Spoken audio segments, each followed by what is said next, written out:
Alright, now that we have our main rigid body layers, and we're going to add the small debris. The debris will really help us sell the effects and generate a lot of details from our main sim. And it's also going to help us with the piece distribution. Remember, like when we worked on those instances, basically those guys were like the mid-size pieces. We have the big size pieces on the outer surface, and now we want to add the small size pieces. Usually, when working with size distribution in rigid bodies, that's what we want to get. I'm going to create a small ramp, and we want usually to have this kind of shape. So here is the distribution, and here's the size. So that would mean that, let's say, 70% will be small pieces, so we can put those in red.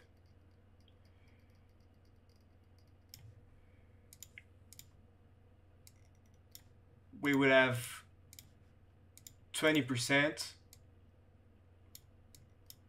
would be medium size, and the rest 10% will be the big chunks.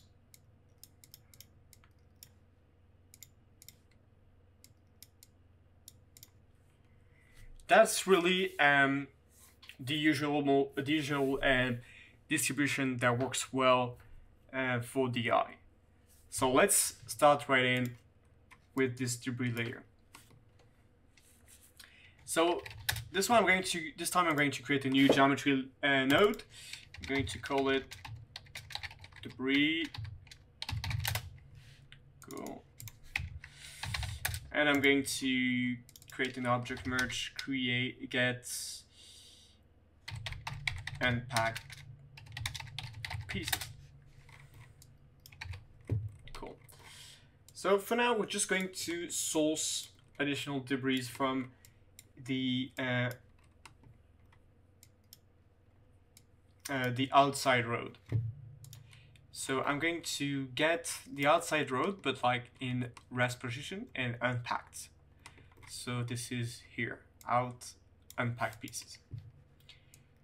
So now we have this. Cool.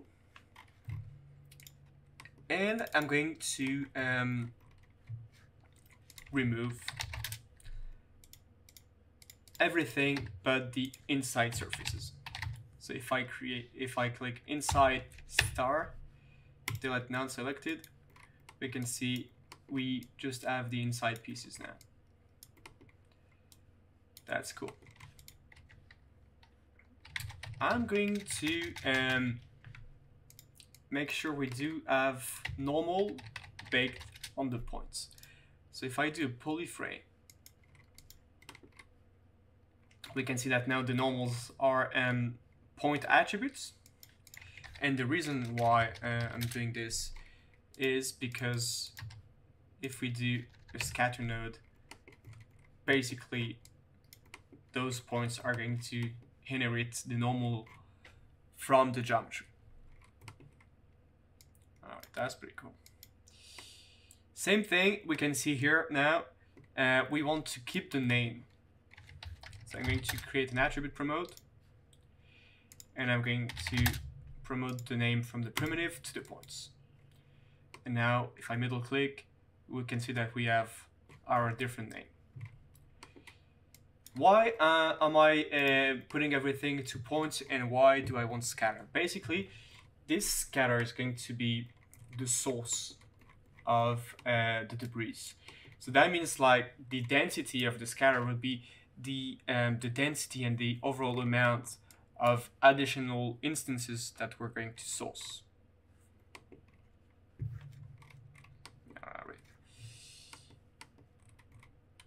So let's continue and let's object merge and import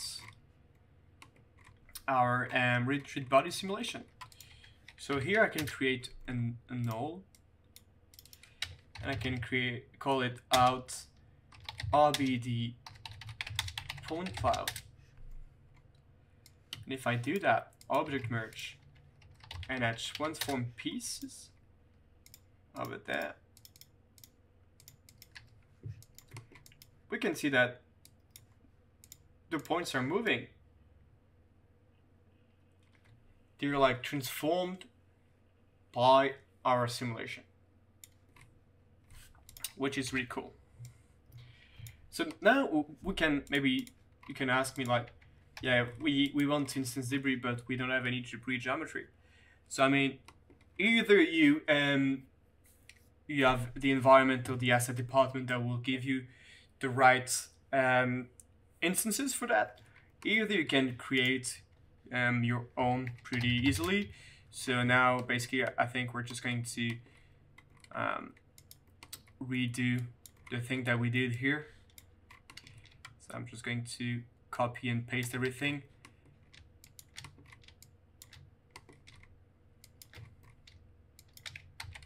And let's just copy that, put it on the side, and we're going to do debris modeling.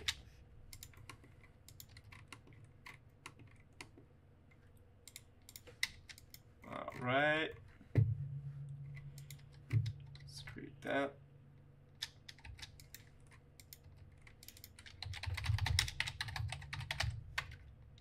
Debris fracturing. Save to disk. Cool.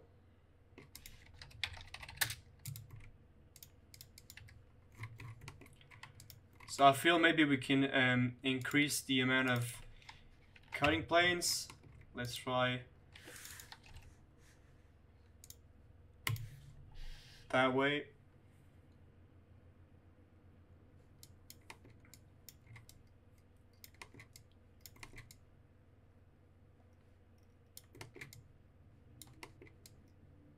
Alright, yeah, I think that looks good enough. Maybe 10 was a bit better.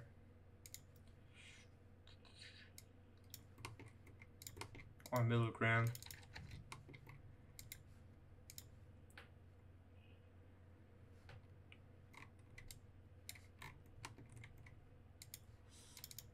Well, let's put back to 20.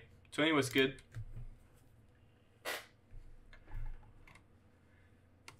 Alright, cool. And now basically we're going to keep 5 of them. Or I don't know, 6 or something like this.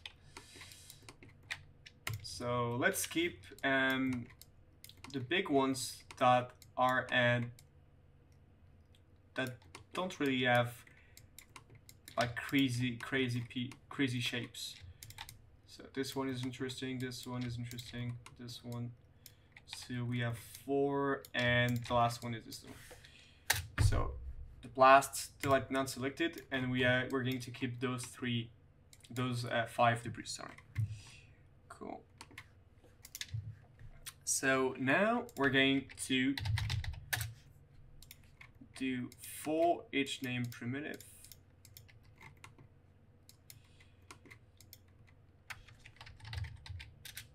We're going to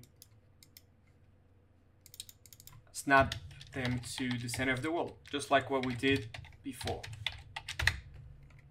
So you can see now we have this 5 different ones, 5 different pieces snapped. But what we're also going to do here is we're going to normalize their scale. So in order to do that,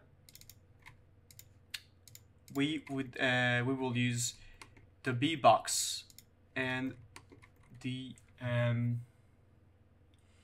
B box and the max function.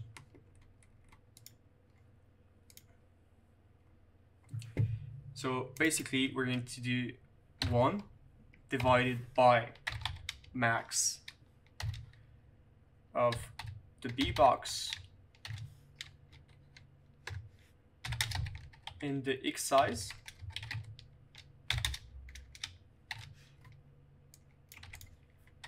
B box in the Y size. And as we can't really, so, and also we're going to put transform scale rotate.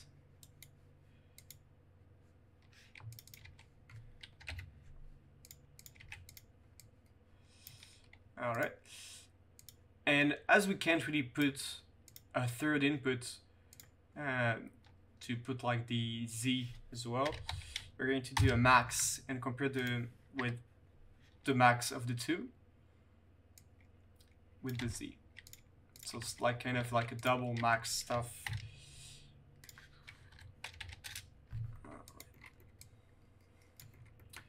So why are we doing this? Basically, we want to normalize the size so that they will all live in the same world in terms of size, and we will reduce all the differences. Basically, you can see that here, the biggest bounding box axis, so either Y, X, or Z, is equal to 1 because we divided here on the uniform scale. That way, that will allow us to only tweak the size at the point level when we're going to instance those back with some p-scale or scale attribute. So here I'm going to say in normalized debris. So we can try now, right? We can say object merge. We're taking those debris, get debris, copy to point, back to instance so it doesn't freak out and just put like way too much geometry for Houdini to handle. And then we can see here we have all those guys, of course, as last time. So here we're going to create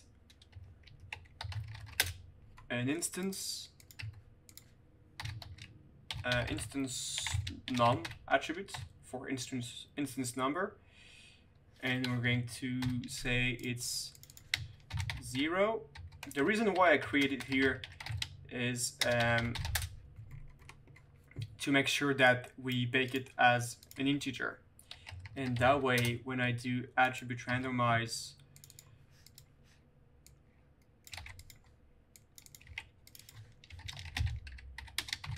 instance new,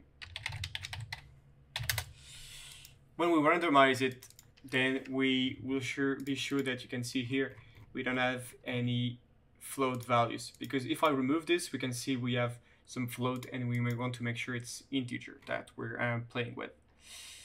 Dimension 1, and we're going to play between 0 and I put 6 because it's never going to be 6, and it's just going to be between 0 and 5. And as we get 5, so we need to put 5, so it's going to be between 0 and 4.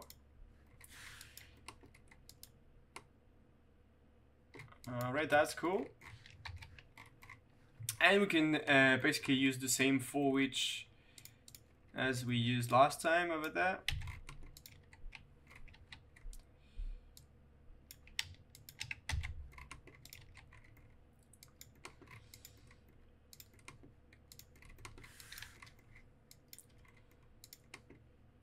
But this time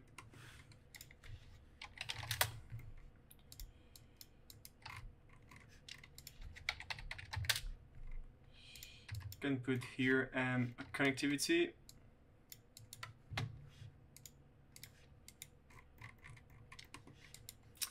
We're going to say class equals 0, the non-selected, class equals 1,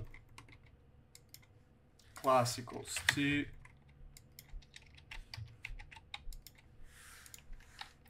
3, 4. I need to do a switch.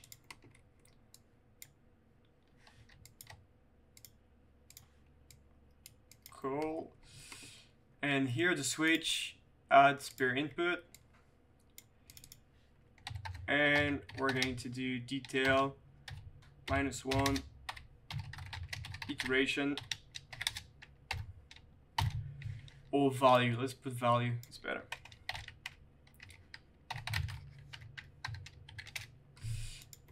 And here we need to make sure that instead of playing with the name, we're going to play with the instance num. Alright, that's not what we wanted. Control C, Control V. Cool, let's try it out. So is it working? Cool. You can see that we're looping 6 times and that we are switching those guys. Cool. So now let's try to play with the size randomize. So here I'm going to play with P scale, which is the size, as you can guess. I'm going to go with custom ramp, and I'm going to fit the 2 guys. I'm going to go from 0.1 to 0.3. Remember the ramp that we draw. We're going to draw it more or less the same. And I'm going to change the global scale until I have something I like. And either, all right. Cool. So now basically we can see, let's put a color just to make sure that we have different instances, and we're going to go for, we're going to do a random from class, and we can see we do have those different colors, so those are indeed the different debris. That's cool.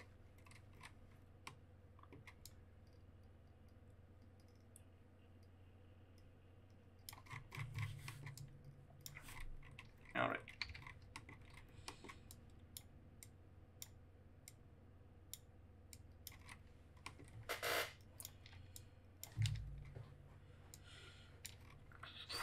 Cool. All right, so now basically we have this, and all those debris are attached to the main sim. So now we will need to make them activated, right, at the right time. First thing we can tweak first is basically I'm going to randomize. So here I'm going to randomize the P scale, and there I'm going to randomize the orient, because we can see that they all have the same orientation, right? We don't like that. Orient 4 dimension, bam. You can see it's like already a lot more organic. That's cool.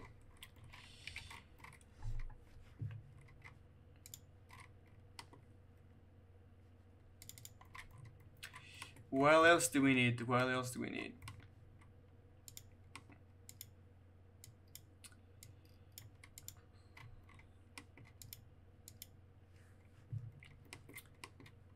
We have, so like we have randomized the P scale. Yeah, I guess we can start to work on the sourcing. So we're not going to source everything from the start, right? That wouldn't make sense, because let's say, for example, if we source all the rigid body here, like all those guys, they're going to be intersecting with the road, and that's just going to look really weird. What we want basically is we want to source some debris when two pieces are detaching, right? So in order to do that, let's go back to our scatter node here. Remember that we have the name attributes. So what we're going to do, and this part is going to be a bit tricky, but the system here is going to be really super useful for basically all the secondaries in rigid bodies. So yeah, here it goes. Let's put, to really understand it, a color, and I'm going in point, random from attribute, name. Bam. This is what we have. So basically for each point, I'm going to look for neighbors, for other points around them. And I'm going to stop until I found a neighbor which is from another piece, and then the one in song. So basically here, if we take this one, the kind of pink one, where one of the pink one, it's going to stop until it sees a yellow one, right? And so we're going to keep this point, the point information, and we're going to calculate the distance with this guy. And basically, we're going to compare this distance with the distance of the points that are being animated. And we're going to say, hey, if the distance from here is smaller than the distance that we have now, that means the pieces, they are like activated, right? They are detaching. And that way we'll be able to say, okay, so source only on this frame. Because we don't want to source as well for ages, right? We just want to source on the first frame it's getting detached.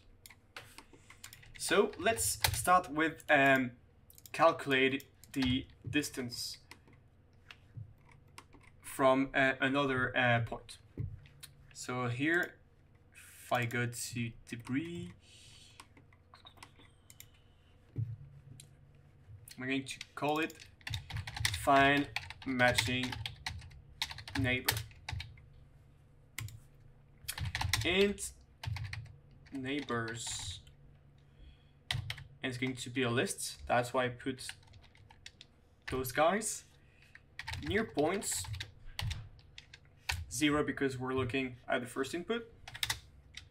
P channel float max distance, channel float max points.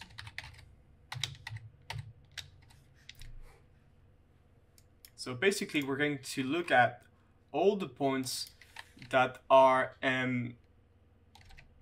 under 1 unit meters, and we're going to stop after 20 points so it doesn't run too long, basically. All right, that's cool.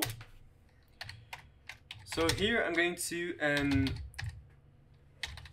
initialize an attribute variable called neighbor point. And I'm going to put it to -1. Channel float max points. Oh, so this one is going to be channel integer.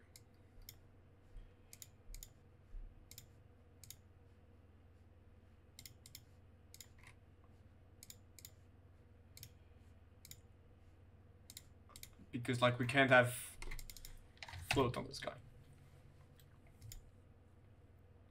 Cool. So now I'm going to create a for each. I'm going to loop in the lists of all the neighbors. I'm going to create a variable and neighbors.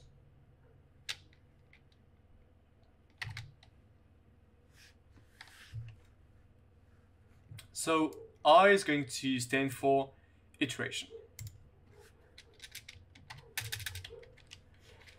Let's close that down. And all right, I'm going to call a string called name neighbor. Neighbor.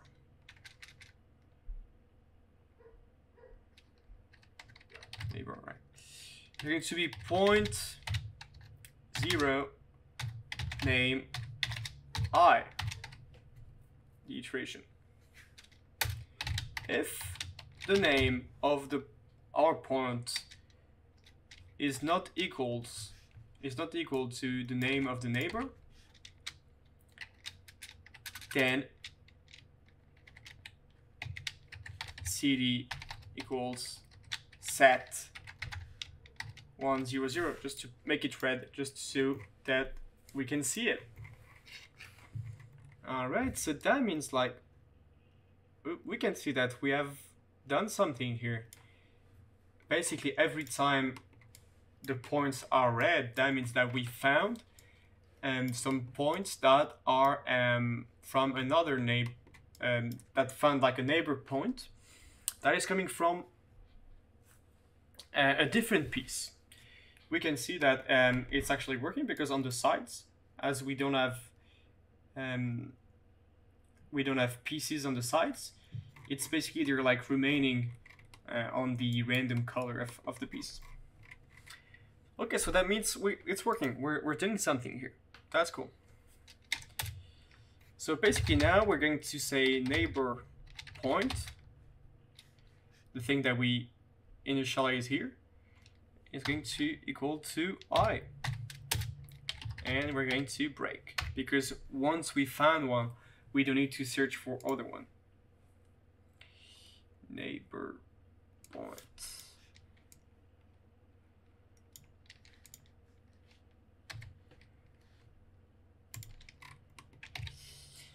All right, that's cool. So now we have the neighbor point, right? We're going to basically just create an attribute out of it. Neighbor point equal neighbor point, the variable. Cool. I'm going to create some comments over there so we can make sure that we really understand what we're doing. Find neighbor points from other pieces. Cool. Now we're going to calculate the distance between the 2 points. How do we do that? That's pretty simple. Float distance equals the length of the vector position minus 0.0 p and neighbor point. So we're just comparing the two positions, and we are looking at the length of the vector, and that gives us the distance. And if I create distance, the attribute, we're going to see. So like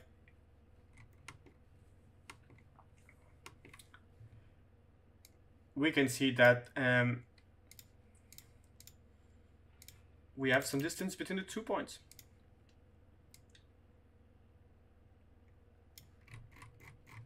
That's cool. Now you can see like some distance can be really small. So basically what we're going to do is we're going to say if the distance is smaller than the minimum distance, then we're going to say that the distance is equal to the minimum distance.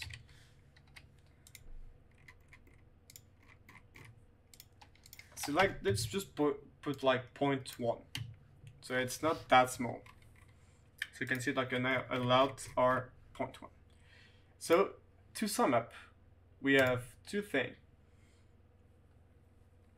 We got neighbor points and we got the distance that we baked into attributes.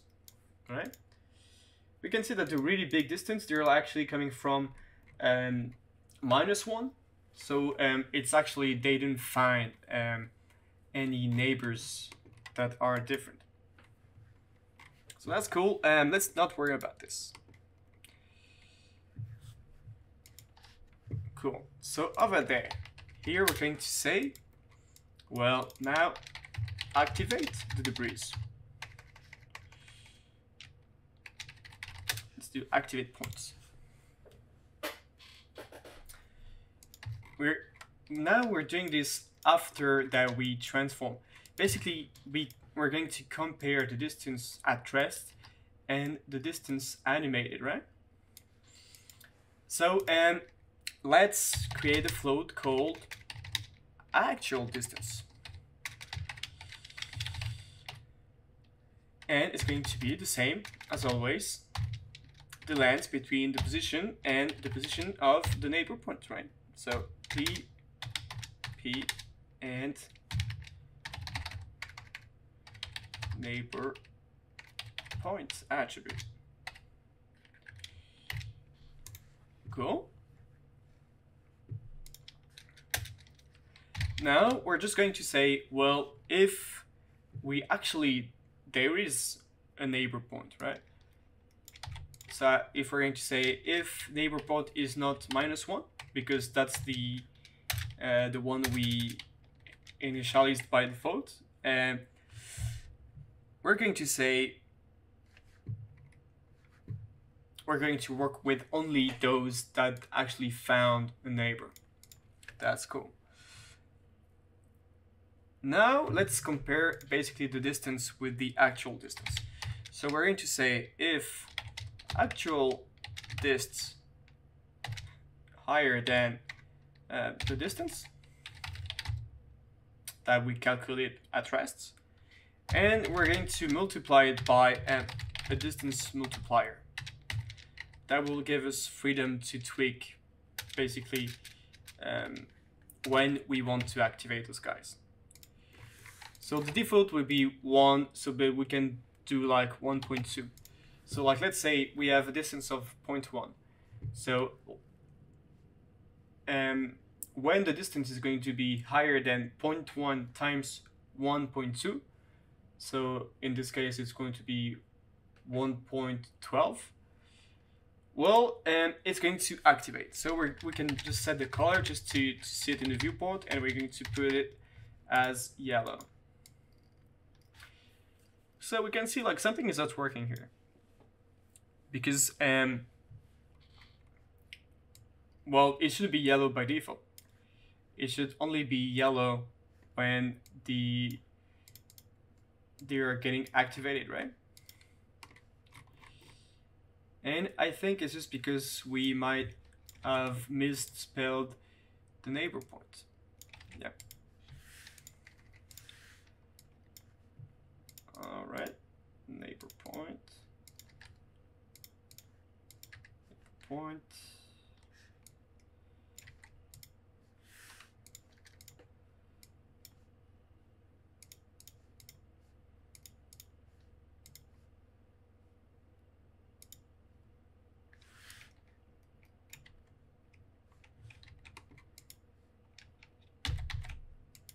Yeah, we need to put the uppercase to time.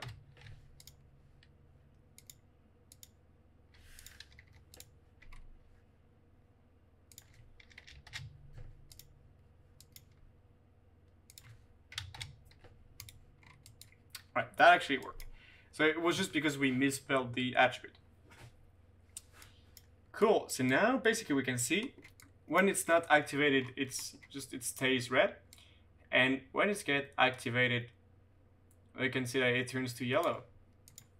How cool is that? Bam. Alright, awesome. So now we can basically play with this parameter, you know, so that means basically by the more I increase it, the basically the more the piece will need to be separated to source debris. So now let's just like put it at I don't know, yeah, 1.8 or something, 1.5 maybe. Yeah, all right, good enough. Let's do a bit of cleanup first. So here I'm going to say scatter density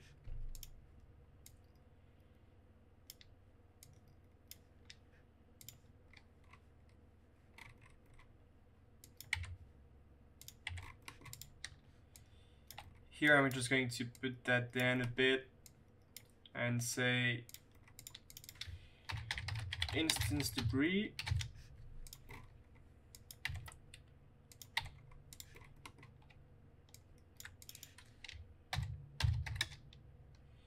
and here I'm going to say sourcing.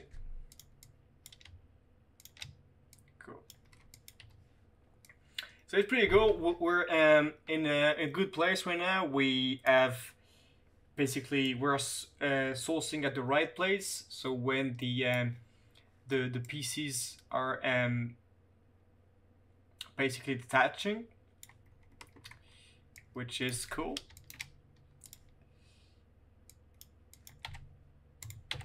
But now basically we need to stop it at some point. So in order to do that, we're going to work with a subsolver. So I'm going to create an attribute triangle, and I'm going to create an attribute, we'll call it active frame. So I'm going to say I at active frames equals 999999. All right, it's like a really big number. The reason why is just because we're going to compare this number to the frame. So it needs to be higher than our frame range. Active frame init. Cool. Now I'm going to do a subsolver. Right there. And it's basically going to be a max solver. Or activation solver, something like this, yeah. Something pretty funky. So even though we stored the code over there, we actually didn't store any attributes. We're going to say active equals 1, and by default active equal 0. That's cool. And we're going to say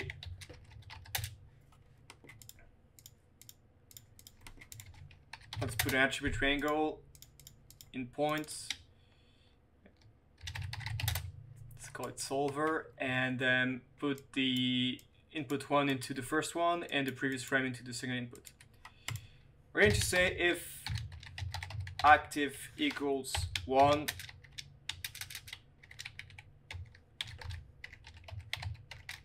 active frame equals frame, right?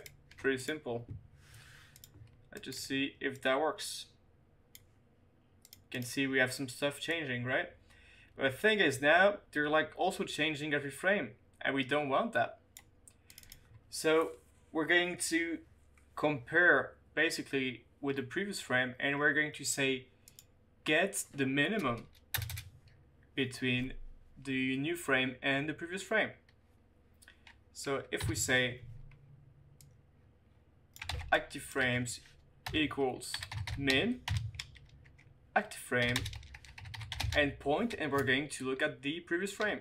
So we're going to go 0.1 because it's the second input, active frame, and pt num.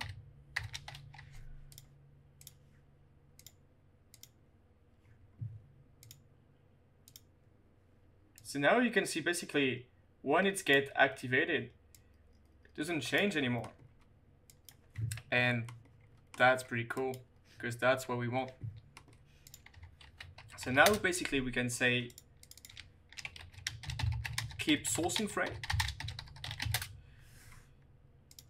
And we're going to say if active frames not equals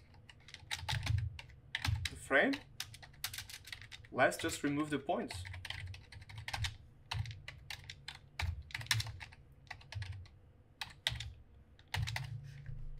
Remove ptnum. Bam! And now we only have the sourcing on the first frame. That's pretty cool. Let's see, what do we have? So we can see that this is the sourcing that we want. We want to source only debris on those kind of frame. Awesome. So now the thing is, sourcing all those kind of geometry in the solver is going to be pretty expensive. And like in terms of memory, we really don't want that. So I'm just going to do a switch here. And I'm going to put a box. And the box is going to be connected. And so like by default, it's going to create the bounding boxes. And if I do that, bam, it's just going to create bounding box for each object. That's cool. Box are a really cool thing to use when you want to do debris. The first is because it's going to be way faster to simulate.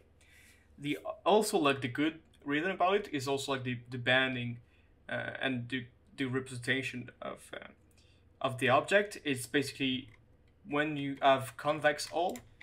So like this is going to be like the default representation.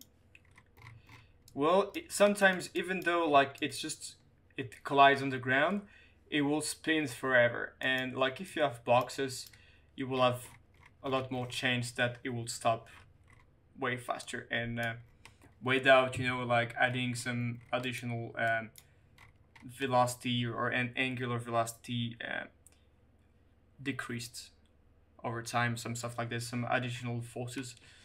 Just by default, it will settle down easily. So that's cool. We have those guys. So let's create the sim. I think we got almost everything we need. So let's wire that up in the first input. In debris source. Cool. And yeah, like let's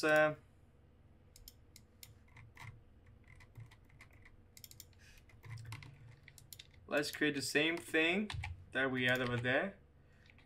The rigid body solver, we're going to keep that.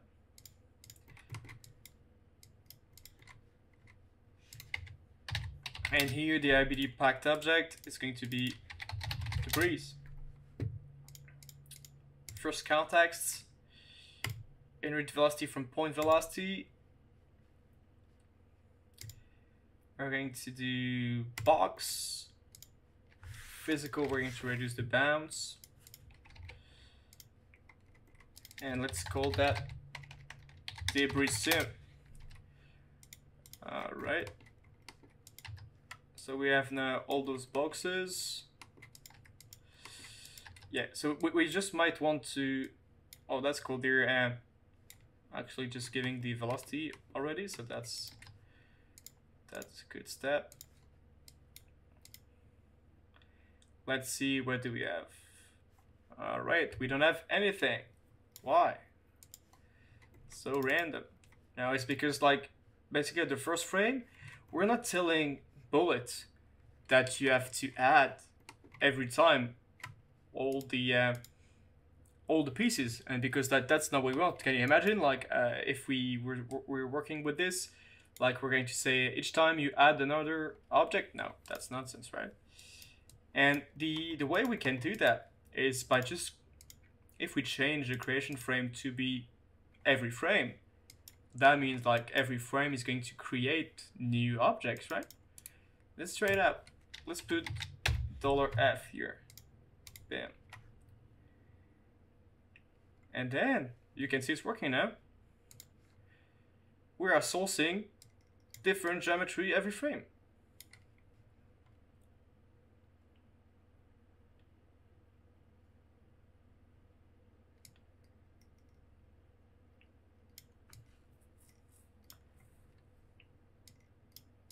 So it's a bit heavy, but not that much. You can see like it's almost real time. Almost. Cool. So thing is, we might want to add the collisions, right?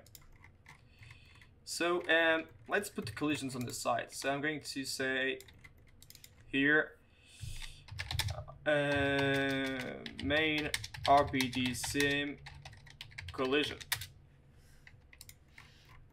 Cool. And basically we're going to get the impact pieces.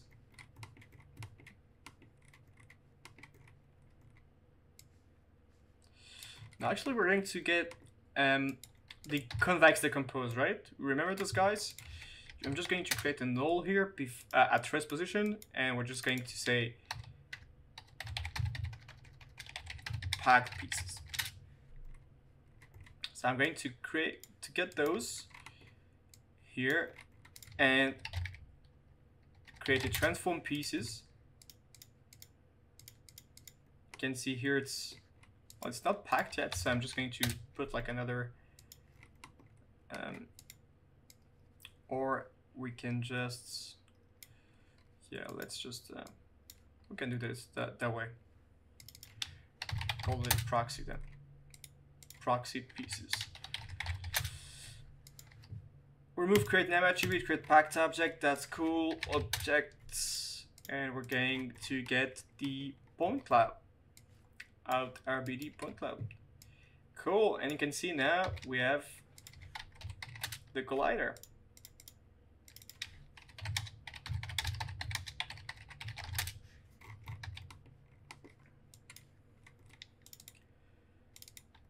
So let's create a new RBD packed object.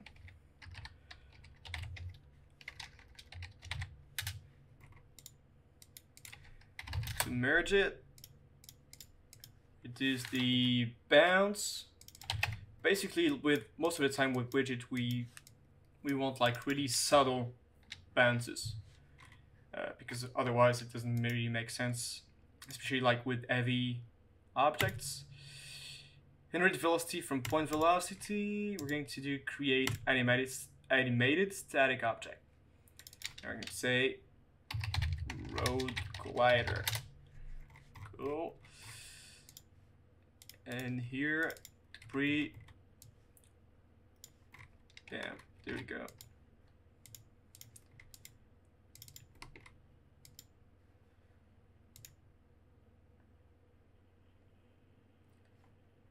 Okay, cool. So now we can see like it's seems to be working, right?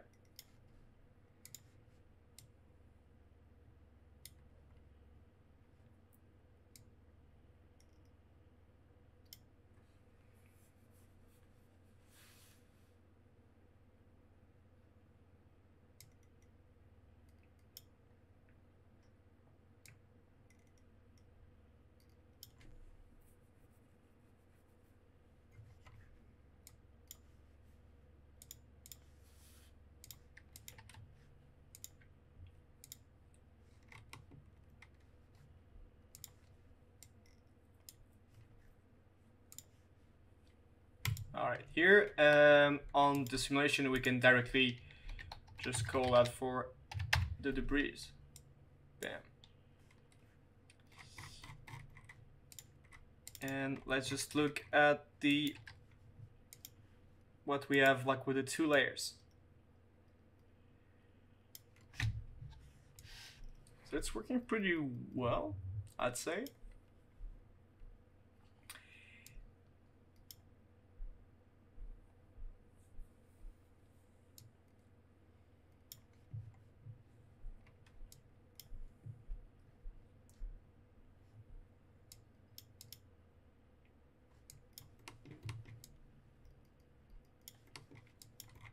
Yeah, it's working all right. So like the thing I want to change now is basically when we are sourcing the debris, I found that we have some frames that are not super interesting. Basically, let me explain. All those debris are really near to the inside surface. It's getting a bit uniform, right? So what if we offsetted them a bit alongside the velocity? Let's try that. So here in the instance debris stuff, let's call a new wrangle. It's going to be a lot of wrangles, sorry about that. I do hope you like Vex, but I'm going to call offset along velocity. I'm going to say dot p plus equals v times threshold. Bam, what do we have here? So by doing that, we are, as you can see, offsetting the position of the debris by the velocity. It's gonna be pretty cool, right? And as it is getting still a bit uniform, if we do that, we can do times random of the PT num. And now, well, it's not uniform anymore.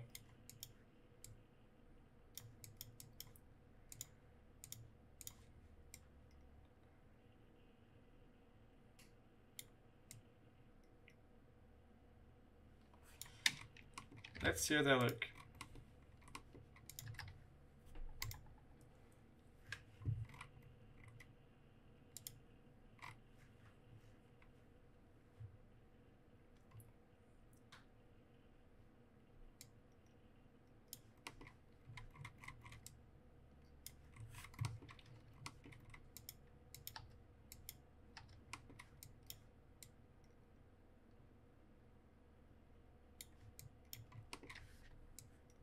Let's put it at maybe a bit more.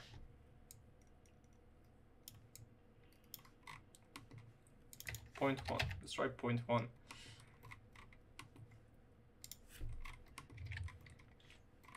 Also, a pretty important thing. We are going to create another name attribute. Because basically, at some points, it's pretty common that we'll do some debris, and basically, like the soup or like the supervisor will say, "Oh yeah, that's cool, but there's just like one debris that I don't like. Remove this guy or remove this guy." And so it's really important that we have a way to name them, and so that we don't have. That we do have unique debris name, because like if I go there and I look, still that should be delete, doing everything but the name, we have 55 names, but we have 26,000 different pieces. So that's because like, so that means we would need to create some unique name. That makes sense. So either what we can do is, and I think maybe the easiest way would be to do, we can create a debris num which be the PT num at rest. Otherwise, what we can do is we can create a real string attribute, and we're going to call it debris plus itoa PT num plus underscore plus, let's put frame plus etoa frame. That way we'll source. You can see that each frame, it will create also a different a unique attribute, well, name attribute. So let's put this, let's call it name. And name. The reason why we might want to do that is because, like, you know, there will always be a 0.0 and always a 0.1 and stuff like this. So if we put the frame as well, it will change and create new batch of names each time. That's cool. So now if we run the sim,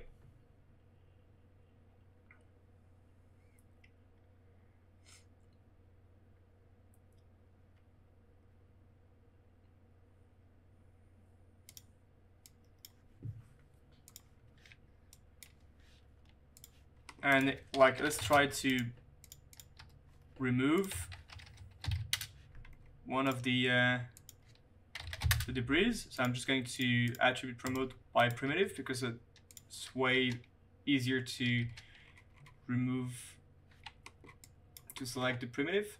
And you can see here I can like manually select one of the debris and just like isolate it or just delete it. And so, like, yeah, now we know we have some working name for our debris. That's cool. So let's do flipbook. Let's see.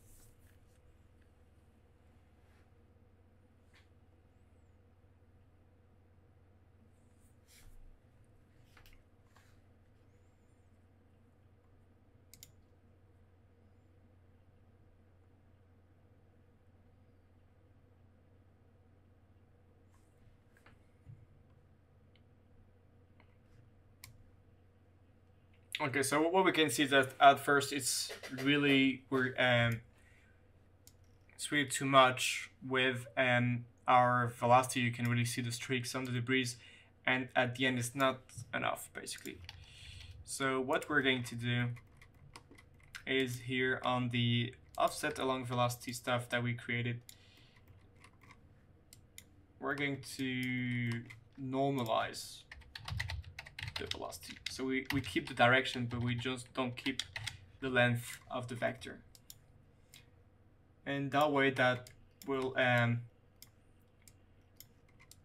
help us to have more control on the overall shape that we want.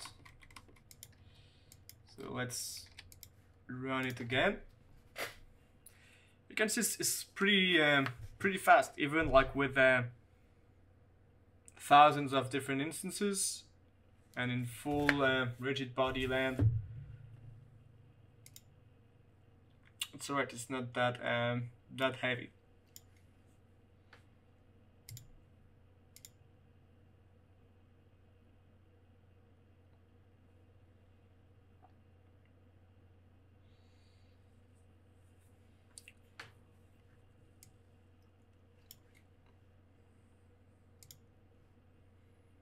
Bam.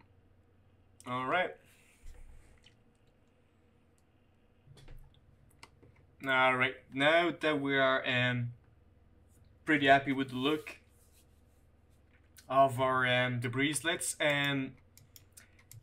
just work on the caching of this. So basically here we can see that we're just taking the debris with this object merge here, and we're just filtering what we selected. But like we do have quite a lot of attributes that I feel like we might not need. So before caching, it's always recommended to clean everything that we don't need, right? So I'm going to clean everything but the velocity, but the name. What else do we want on this? We do want to keep the... We might need to keep the active frame. So active star, and the name, we already have it. Neighbor points, pivot rests, maybe the rests. Cool. So we already like have a lot less attributes. So it's going to be lighter when we cache this out. Also, as it is already just packed stuff, we can just bake that to disk with the geometry. It won't save each time the geometry to disk. It will just save, you know, like the 5 different boxes and then just reassess this back automatically. Whereas here, if we baked, you know, it will if we just fetch the as there are like all different pieces, they will basically bake each time the geometry. So here it's alright, even if we, you know, bake each frame 4-5 boxes, it's really not a big deal, and at least we still have some visualization of what's happening. So that's cool. And last thing maybe that we can do is over there. We might want to basically do a blend of the velocities. So what I mean by that is currently we are just inheriting the velocities from the main pieces, so the big ones.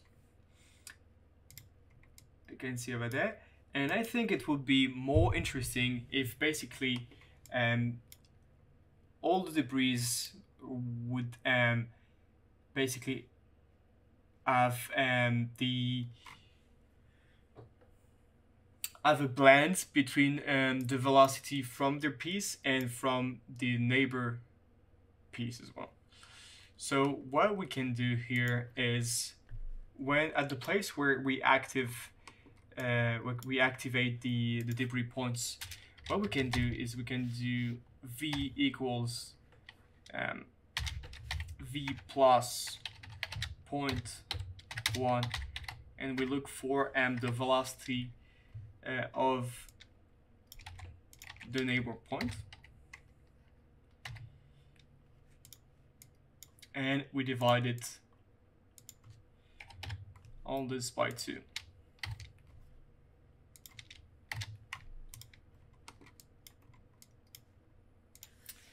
Let's check if that makes kind of a difference.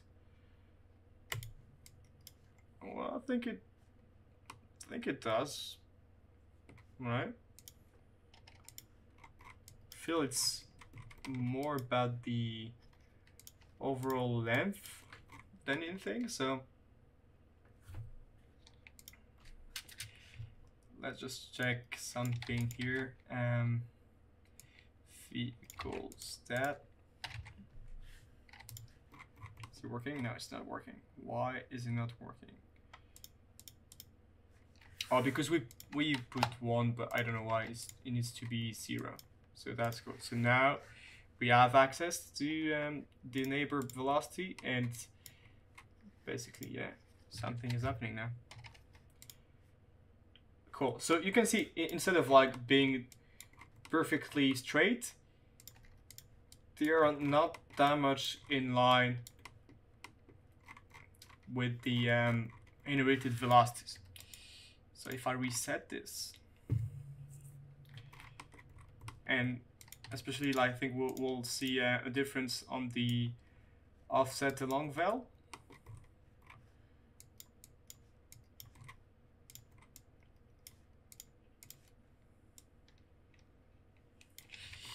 It's a subtle tweak, but I think it will can make a difference. So that's cool. We deleted a lot of the attributes that we don't want to keep like everything nice and light.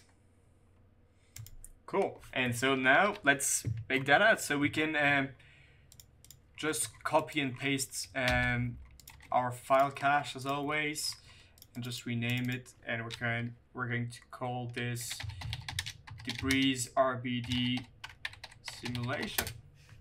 Cool. Got everything we need, and save to disk.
Alright, and we can see after 2 minutes is almost done. Cool. So now if I read the cache, I can scroll down in real time, doesn't need to load. It's pretty fast. Cool. So now the next step is to what we're going to do, we're going to want to remove, well, to replace the boxes by the actual debris. That makes sense, right? So in order to do that, we're going to use the same system as we did for the under piece.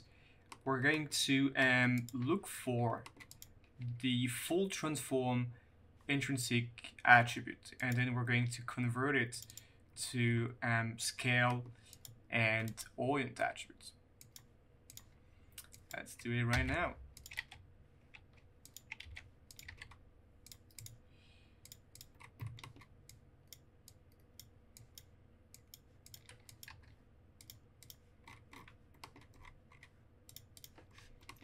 So now if I just copy and paste this,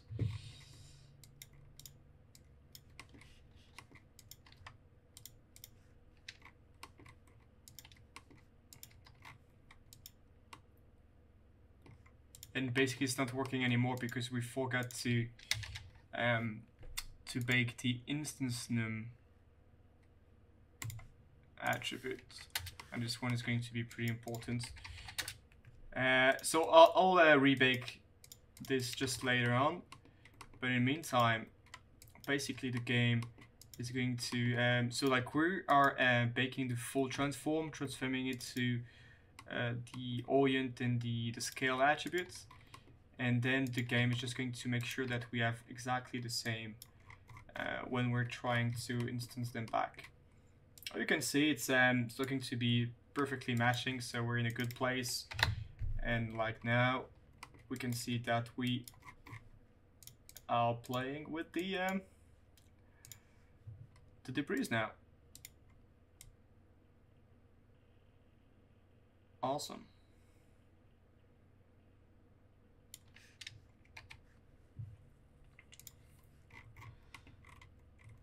Cool. So I guess that's it for now. I'm going to put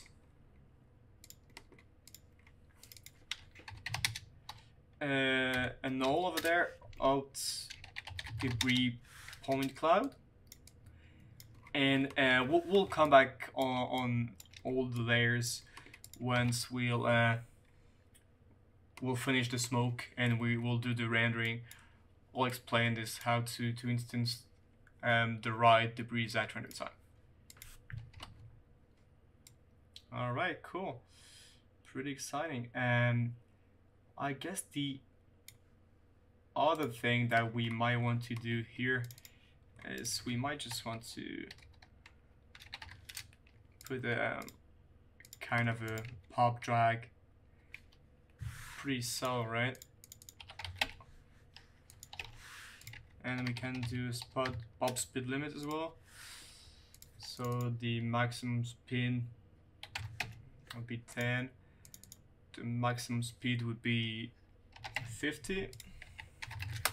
Oh, and talking about spin, we forgot something pretty important as well. Angular velocity. So for now, we are basically only sourcing velocities on the debris, but we're not sourcing angular velocity. So W, the W attribute. What is angular velocity? Basically, angular velocity is how the debris are spinning. So let's do it right now. We can do it over there. And we're going to do an attribute randomize, as always. Randomize W. We're going to say here W. We're going to bake between 5 and 30 on each axis.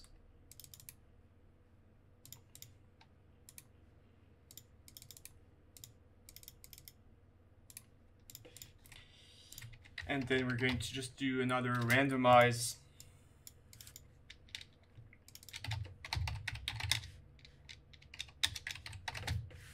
mold, and we're just going to do in 2 values. Just we're going to basically try to negate by multiplying the values that we have. So basically, like 1 time out of 2, it will be multiplied by -1. You can see here. Okay, pretty cool. And then we're just going to create a multiplier over there.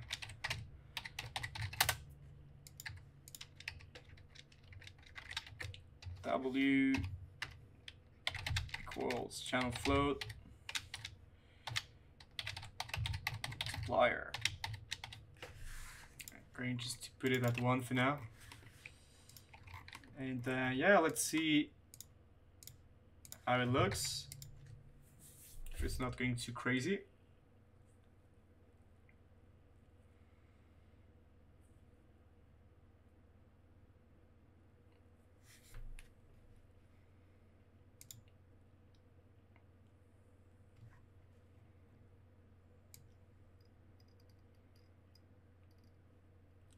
Okay, we can see some spin.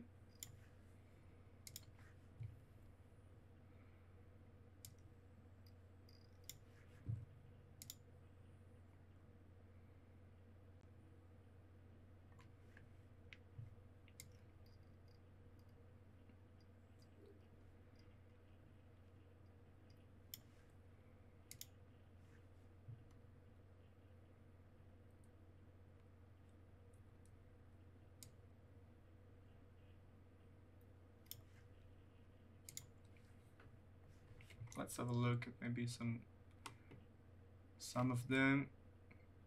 Yeah, we can see some spin, so I feel like now we're in a good place.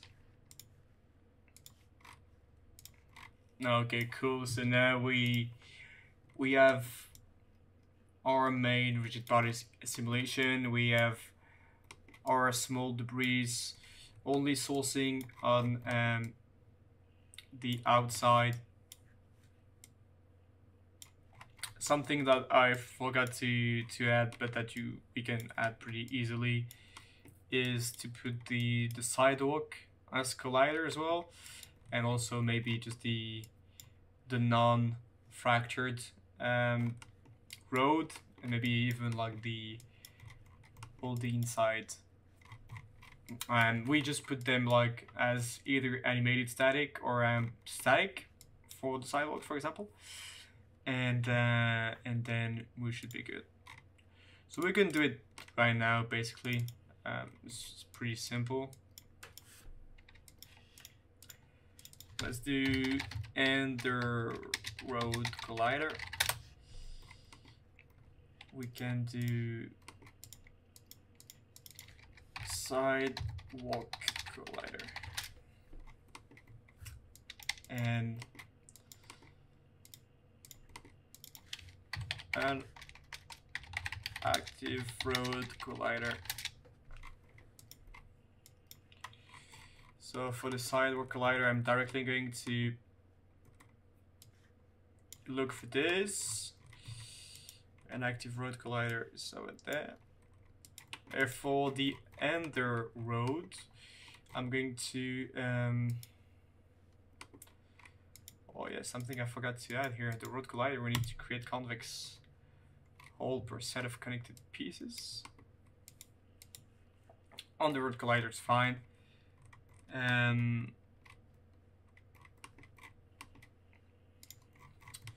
Yeah, but let's create another one.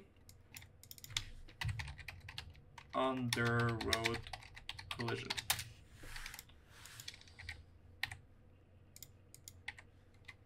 Can basically duplicate this, and here we're just going to look for in under pieces. And what do we have here? Is it working? Yeah.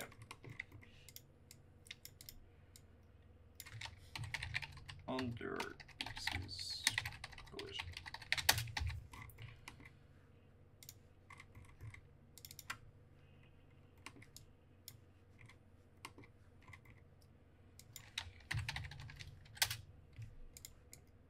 All right, cool. So we got this.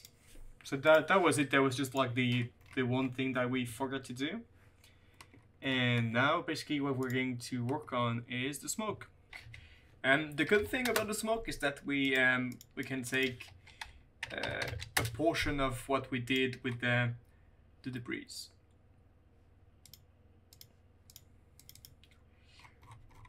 So I'm going to take the first part over there, the scattered density, and all the sourcing stuff. Cool.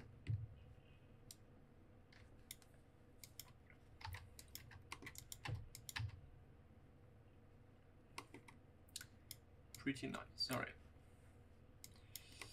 So we're going to keep this, and we're going to trail it.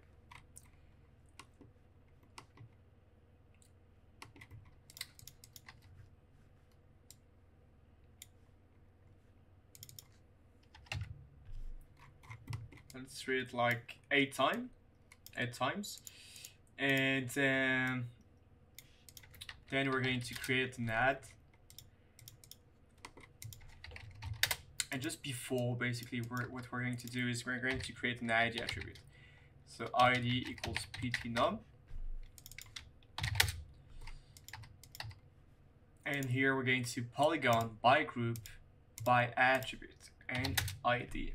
So basically you can see here we're trailing the pieces. Cool stuff. Alright. Still, like, even though we don't see them, we do have the points of them.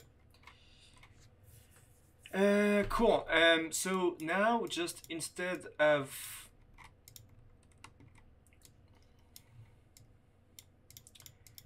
do the keep sourcing frame stuff, what we're going to do is we're going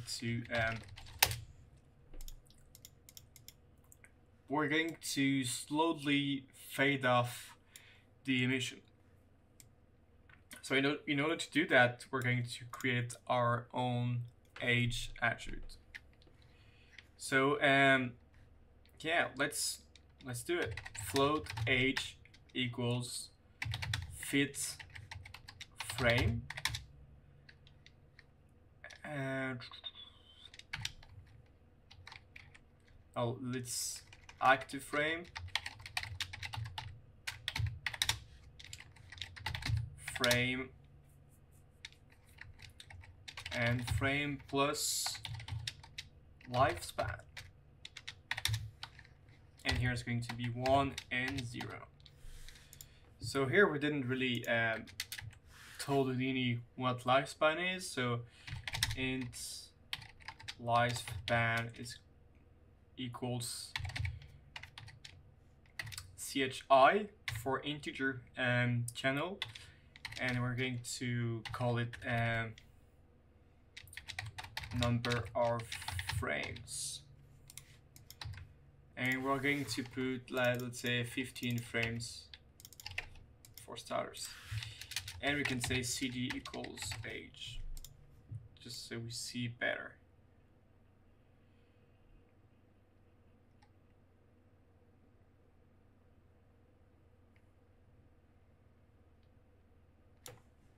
All right, so that was the opposite actually. That was active frame, and frame over there. Cool. So you can see basically when it's sourcing, it's super white and then slowly becomes black, right? Pretty cool. So now let's just say if age equals 0, let's just remove point, 0 ptnum. Bam. So now basically we don't have full blacks. And now we're also going to say if active frame greater than frame, remove point as well. That way we don't have all those points that over there. So that's cool. So now basically we this is what we're going to source to the solver. So that is nice. And here we're going to call it age fade off.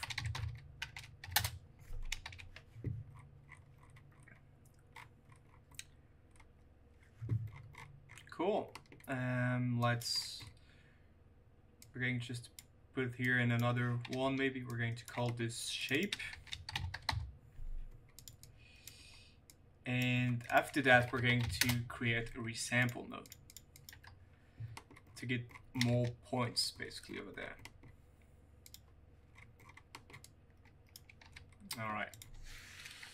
So now I'm going to create the volume rasterize attributes here, and I'm going to create a wrangle just before called density. I'm going to say density equals age. And here on the volume rasterize attribute, I'm going to say I'm looking for density. Where is density?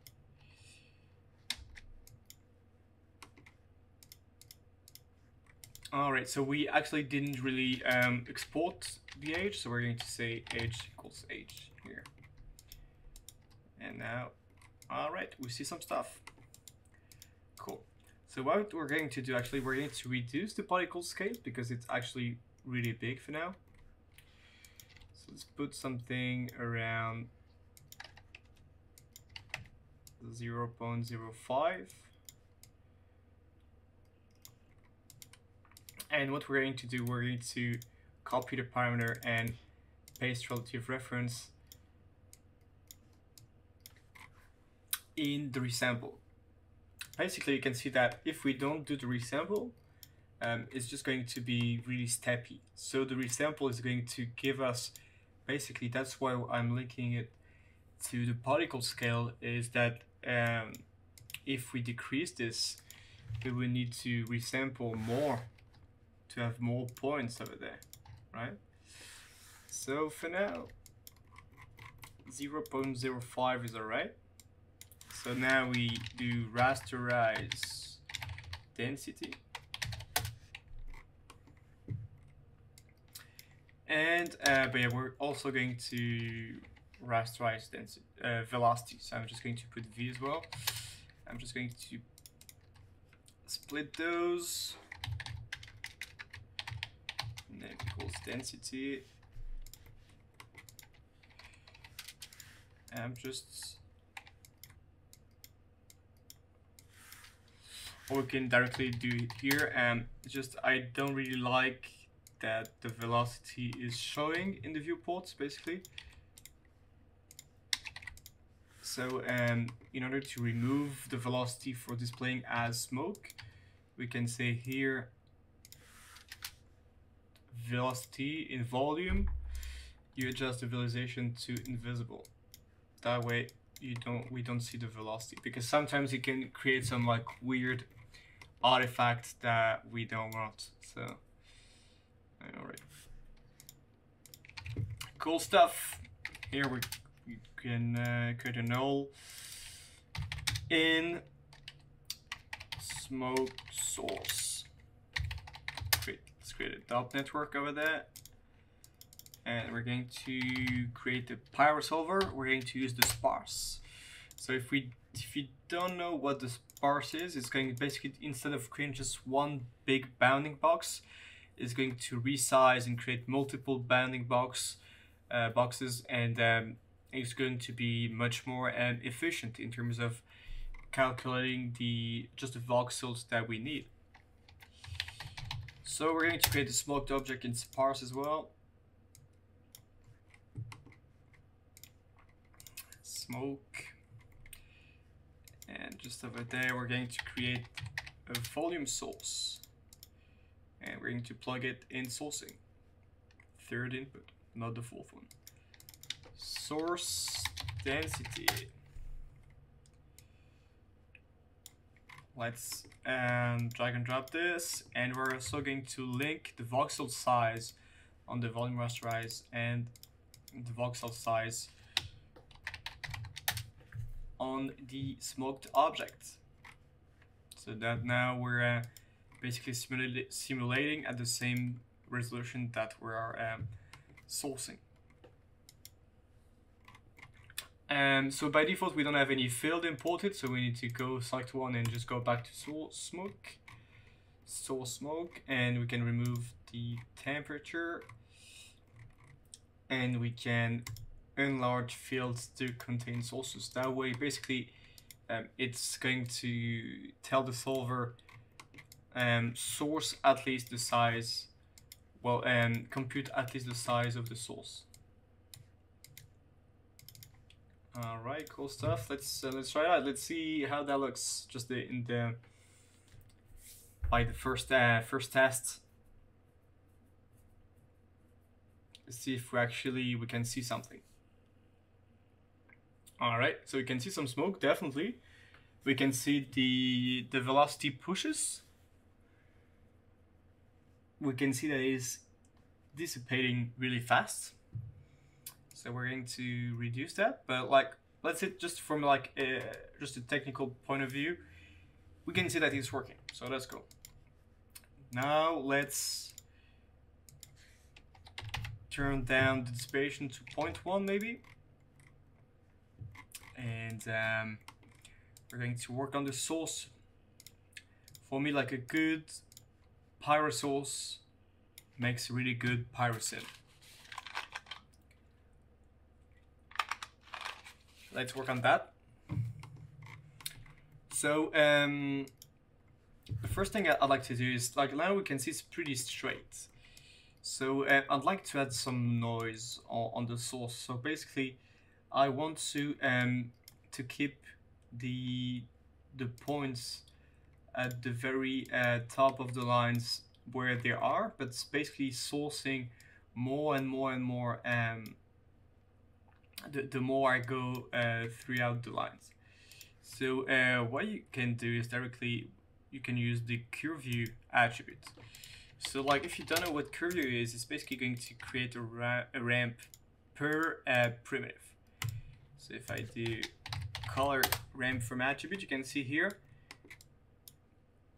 it's actually the curve view. All right, nice. Let's try to use it. Then we can create an attribute VOP, because for all the noises I like to use VOP. So I'm going to create noise, call it noise shape, and we're going to create a turbulent noise. Let's plug the position in, and we're going to add it.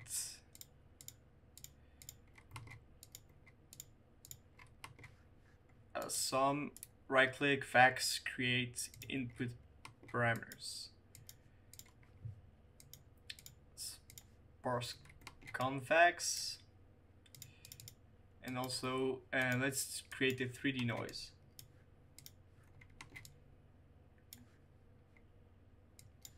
All right, so we can see it's definitely doing something. So let's just increase the frequency and reduce the amplitude. Cool. So now what we're going to do is we're going to create a bind, and we're going to call curve view.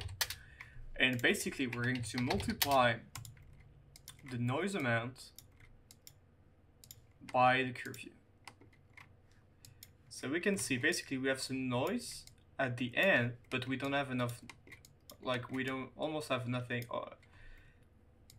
We don't have any noise on the very tip of the line, and it's because we want them to follow basically almost perfectly the geometry, right?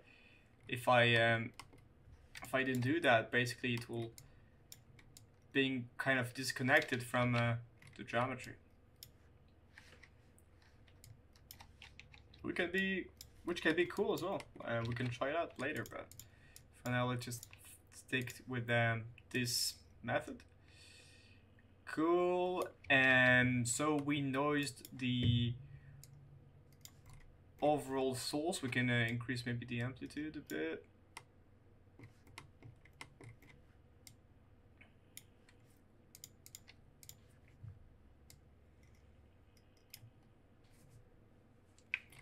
All right.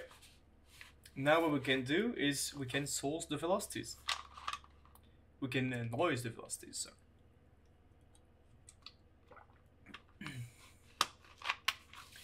So to do that, to noise the velocities, what I like to do is, so from here basically we can just remove the lines. We can put an add and say delete geometry but keep the points.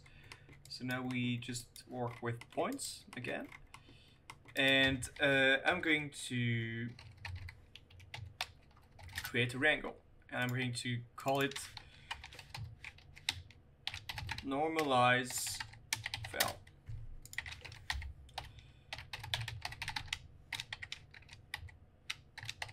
V equals Normalize Vel. So why do we want to normalize the Vel? It's basically because it will be easier to noise the velocity with a normalized Vel. But what about the speed? Well, yeah, we're going to store the speed before we do that. So we're going to say speed is equal to the length of the velocity. So now let's put an attribute noise. V, we're going to keep it in add mode, and we're going to just put it in 0 centered.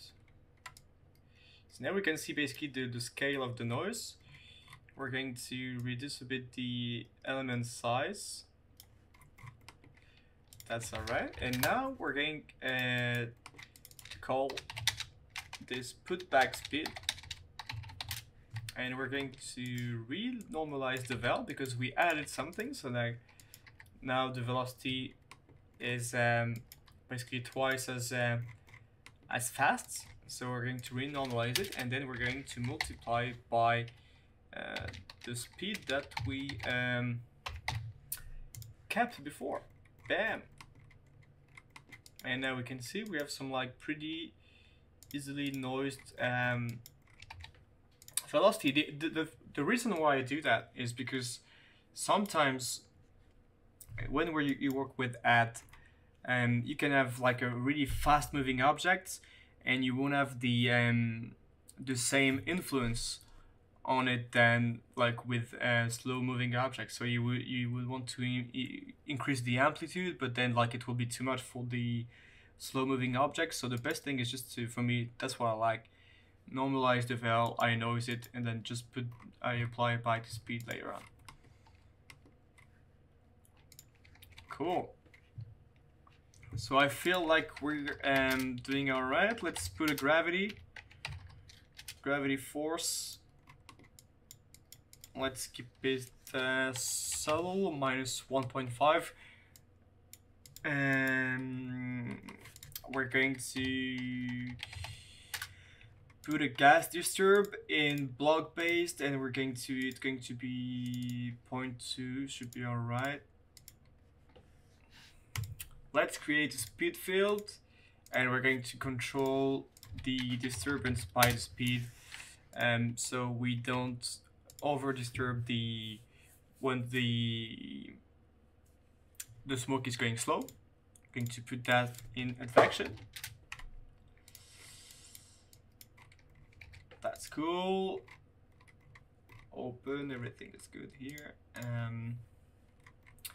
And now we are just going to create the collisions, right? So we can basically copy what we did here for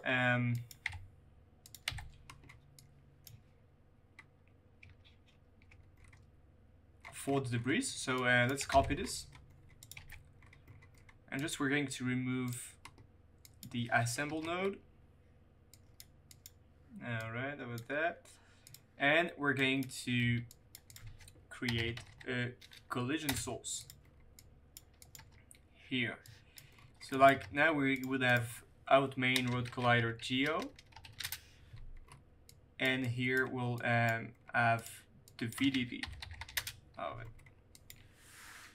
So I'm just going to reduce this a bit to have a higher res VDB representation of the collision. And now we're going to create a static object. We're going to merge it with the rest of this stream. All right, and it's going to be road collision. And we're going to subpath, just give it the geo. Collision, we're going to say volume sample, and in the proxy volume we're going to give it the VDB that we generated here. And let's try the collision kit, and we're going to use deforming geometry as well because the collider is animated. All right, cool. So let's see. Seems to be working pretty well.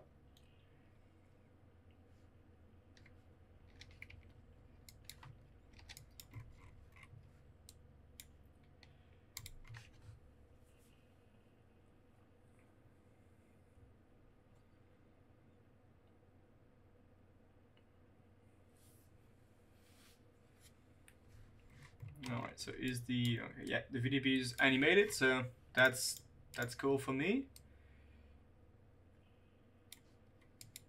Yeah, let's do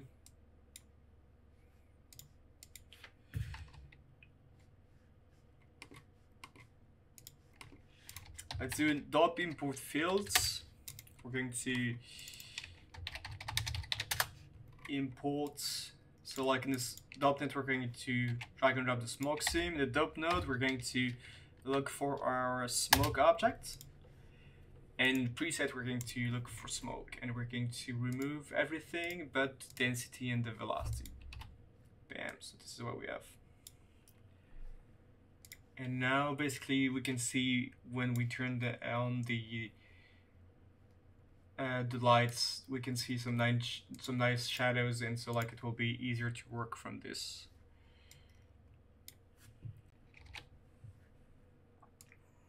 All right, let's do the first tests.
Alright, so we can see right off the back that we're like basically sourcing way too much velocity.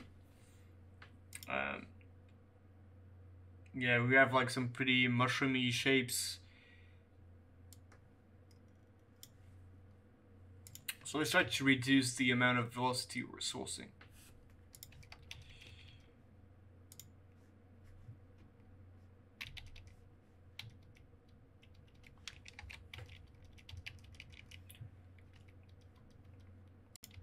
Let's click on escape.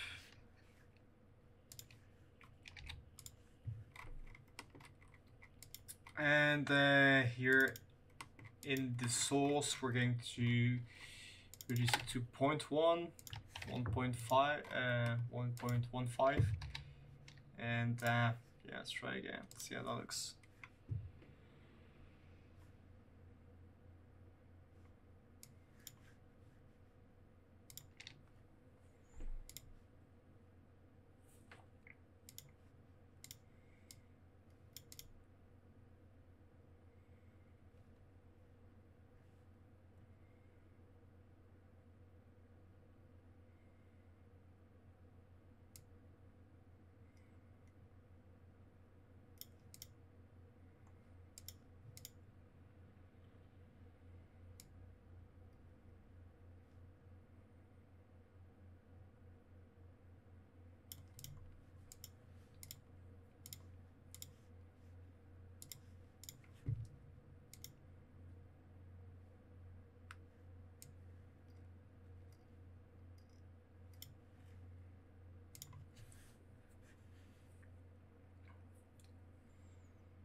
Alright, so it does feel better now. What else can we say? So it's still a bit low res, right? We can see like the voxels and everything. So for now it's only like 2 minutes for 75 frames. So I think we might just divide by 2 the voxel size. So it might increase the simulation times multiplied by 8. Because like if you divide the voxel size by 2, it's going to multiply to divide it on the y, z, and x axis. It's going to be 2 times 2 times 2, so 8 times more voxels. Feel yeah, let's wait. Maybe it's a bit it's dissipating a bit fast.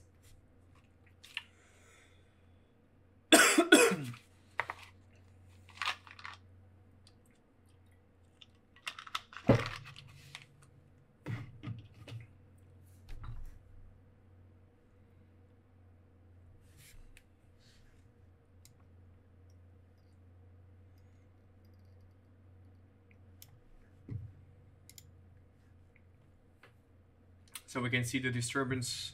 It's playing this noise on the smoke. I think it's looking nice. This might be a bit too much. And let's see, maybe at the end, I think that we'll have our final answer on the amount of dissipation.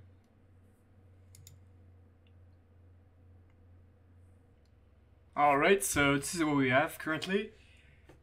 I feel we can source for a bit longer. You can see over there, we can see basically that we're stopping a bit early. Maybe they want a bit more of trailing on the sides. The other thing would be maybe it's going up too much, so we would like to put more gravity, so like the smoke comes back and settle down, and maybe it's also dissipating a bit too fast. So we're going to address those nodes. We don't have too much mushrooms. We basically noise the velocity in the source and also in the solver with the disturbance microsolver. So I feel once we will launch the iRays, we'll be in a good spot. Cool. So yeah, let's apply the nodes that we just talked about. So in shapes, I'm going to reduce the dissipation at 0.05. So basically, instead of losing 10% of the density each frame, it will lose 5%. That's cool. We're going to increase a bit the gravity, -3. Let's try this out. And on the source, what we can do here in the H fall off, maybe we can increase it to 25 frames. And yeah, let's run another flipbook.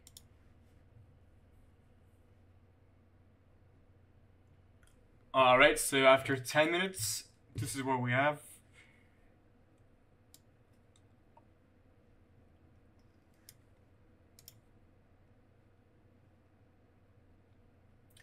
So we're a bit dense, but we're going to reduce that post-sim. So it shouldn't be a problem. At least now we can see that we have some fine detail in the smoke, even if it's still pretty low res. We can see the voxel and stuff. Something I forgot to mention is when you're working with volumes is to make sure you have enough resolution in your viewport, because by default Houdini will try to reduce the amount of data that you can display. So it will I think the default values are 128 per 128 per 128. So that means you won't be able to see all the details of your smoke simulation in the viewport. Actually, it will look pretty low res, and you can ask yourself, why am I getting some low res stuff in the viewport, but like when I try to render it, it looks fine? That's because you need to adjust. So usually like 1024, it's a good match. When you really try to test the quality and you want to see the best you can in the viewport, you can untick this, but like sometimes it can get really slow to just cook in the viewport as well. Sorry about that.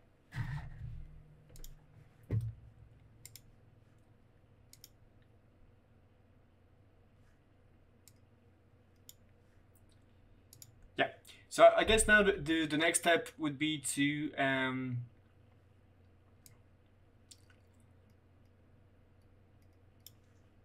try to test the res.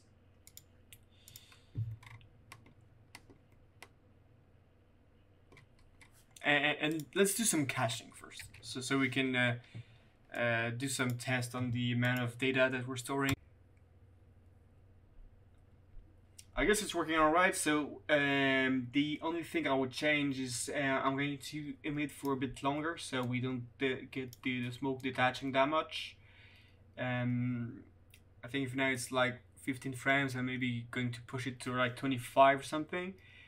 I'm going to increase a bit the gravity so the smoke falls down a bit more. What about the rest? I think the rest is looking pretty okay. Just might reduce the dissipations a bit. And then we're going to do some tests about the resolution, so it looks less low res, so we can see less the voxel. Something to keep in mind when you're doing volume simulation is to check the textures you're allowing in the viewport. So basically what I mean by that, when you go over there on your volume source, you might see something pretty low res, and so you might need to check that you're actually visualizing the whole your volume. So what you can do is press D, and you can go to textures, and you can see here I've personally limited the resolution to 1024, but I think by default it's like 128. Now if I just refresh, you can see that it looks much more low res than it actually is. You can see if I middle click here, you can see that I have 500,000 voxels on the density. So like it does make quite a big difference in the viewport. You can see here. So that's something to keep in mind to accurately judge the resolution of volumes in the viewport. But yeah, other than that, so like as I said, we're going to fade off for 25 frames, all good. We have some disturbance now, and the gravity is like -3, so we increased it.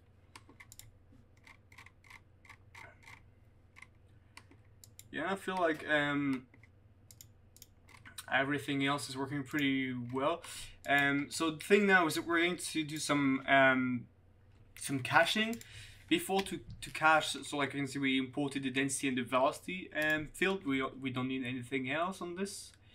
The reason why we need the velocity is if we want to do like motion blur on the smoke, and also because we're going to advect some particles inside the smoke to give it like an extra layer of details.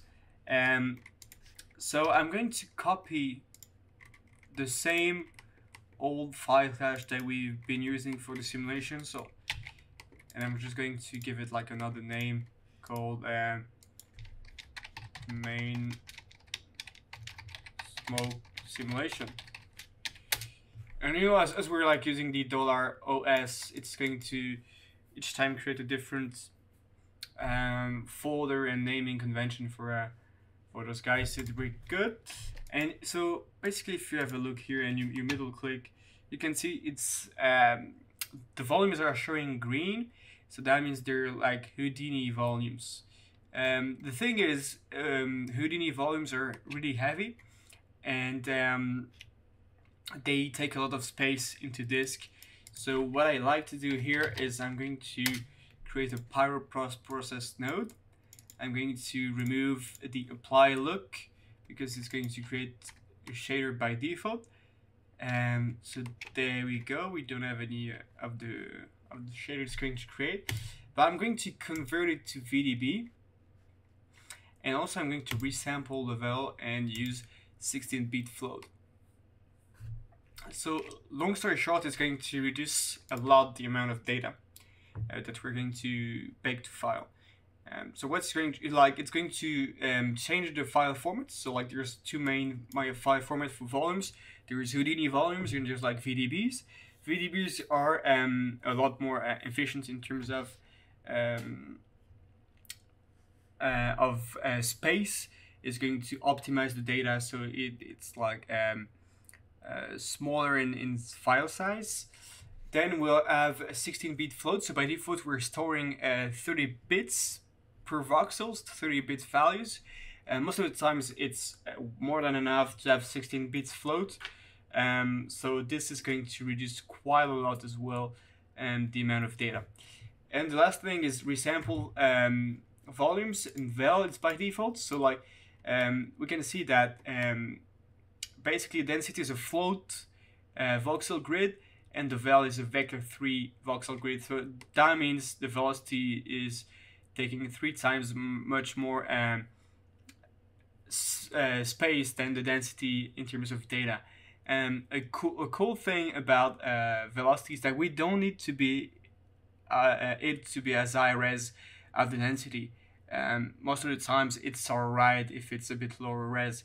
So basically it's going to resample it to reduce the size scale. So you can see over there the factor is divided by 2. So that's going to store 8 times less storage than it would have otherwise, because you know 2 by 2 by 2 on the 3 dimension. So that's alright, and now let's try to save this to disk and see what we got. Maybe just before, what we can do here is we're going to just duplicate here, use the forming geometry, and we're going to put the sidewalk on the side as a collision on the smoke as well.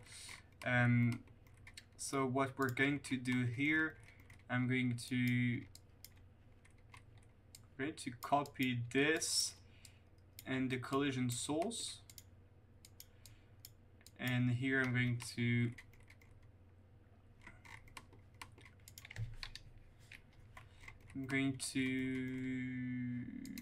import the non-active area, and I'm going to import the sidewalks over there as well. So I'm going to create a new null here, sidewalks, and I can merge it so we can create just like one collider. The reason why I don't merge it with the rest is because this one is a static one, so we don't need to recalculate with the rest. So I'm just going to call it static collider geo and VDB. Alright. Now I'm just going to replace those here, the geometry on the subpath, and on the proxy volume we're going to give it the VDB. That's cool. Let's double check that it's actually working. So I'm going to like road. I'm going to remove display geometry and turn on collision guide so we can see it. It's working well. Let's remove that just to see. Yeah, it's working. Cool.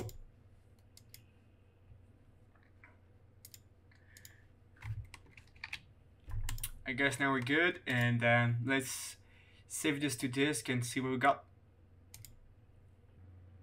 Alright, so around 10 minutes after 10 minutes of simulation, this is what we have. Feel we're pretty okay. Looks pretty good. It's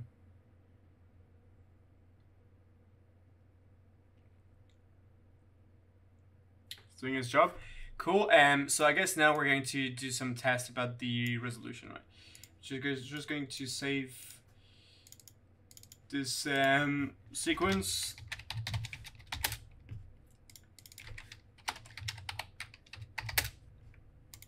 For later.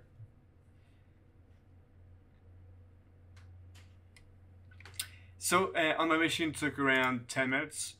I feel we have up to 10 million voxels. I'm going to untick limit resolution just to test if we have more detail, but I don't think so. So it's more at the end for, yeah. I guess we can push it to around 100 million voxels.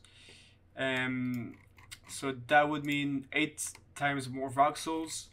So like that's a pretty easy calculation for us. That would mean we need to reduce the voxel size by 2. Because like if I go to 0.025, I decrease it by 2 on the X, Z, and Y axis. So it's like 8 times more data. But it's also going to be 8 times longer. So 10 minutes is going to be like around 1 hour and a half.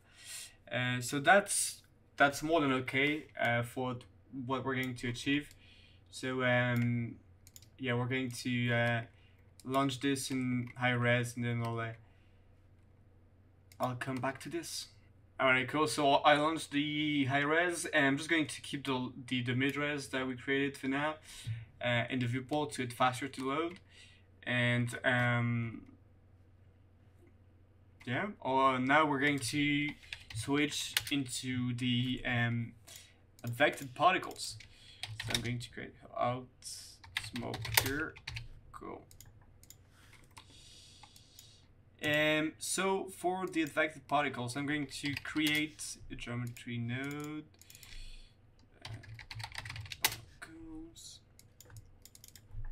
And basically, once again, I'm going to keep the same system that we have. All these things. I can create, yeah, I can copy all the part, even the part with the H. I'm just going to remove the trailing stuff. The ID. Yeah, why not? Let's keep the ID.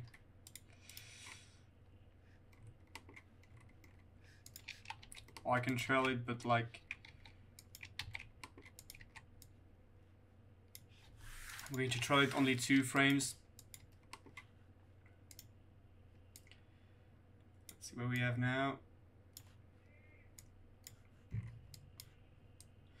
Okay, so basically we have this.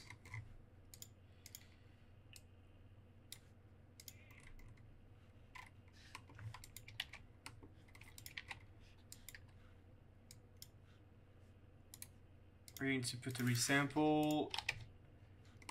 Going to reduce it quite a lot. And here I'm going to increase the scatter as well. So we'll go 10 times more maybe.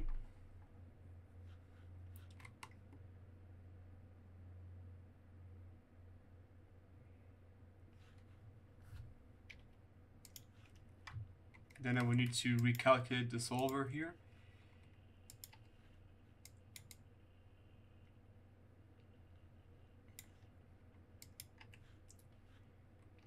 Cool. So like now I'm going to middle click. We have 6 million particles. So that might be a bit much. because basically, spoiler alert, what we're going to do here is we're going to each frame we're going to add this amount of particles in the sim. So for now, yeah, let's do 2 different scatter. Basically, I'm going to do kind of like the super HQ stuff. In here, I'm going to do like the mid-res, just to get first the general system, and then we might switch to something a bit higher res. So again, reset, and here as well, I'm going to do mid.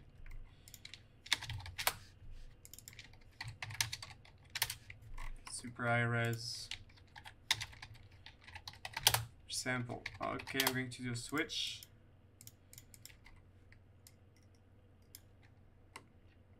So yeah, I think this is more affordable. I'm even going to reduce this amount to 0.03.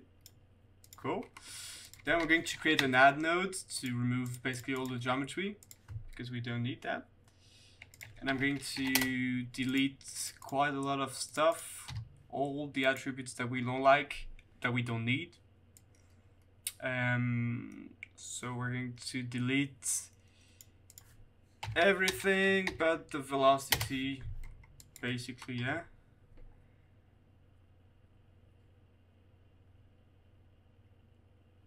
Yeah, let's delete everything but the velocity. Cool. So now I'm going to create a pop network. It's basically just like a standard dot network, but like with a preset of particles, with like a pop solver. If I press play, nothing happens, and that's normal. Oh, something too actually happens. But we don't see any of the points, so there was as if nothing was happening. So what we're going to do here, instead of scatter into surfaces, we're going to put it as all points. And now that we switch to all points, basically we should see something happening. Okay, yeah, this is what we have. Now we got all the particles sourcing from basically just like sourcing the points we're giving it each frame into the sim. That's cool. So now we're going to put like a pop force. We're going to just like give it a gravity minus 0.95, and we're going to just call this gravity.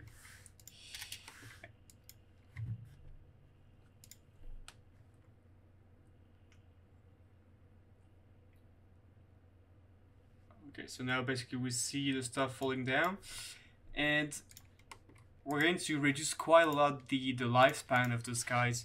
So I'm going to say the average time of one particle is like 1.5 seconds, and what I usually do here is I just base relative difference and divide it by 2, so we have a bit of variance. Basically, the longest particles living will be 1.5 plus 0.75, and the shortest one will be 1.5 minus 0.75. So I feel like the half of the life expectancy is always like a good threshold for this kind of stuff. And here I'm going to create a pop at by volumes, and I'm going to look for our smoke. So now I'm just going to create here on the side just a thing with the veil field. I'm going to blast everything but the veil.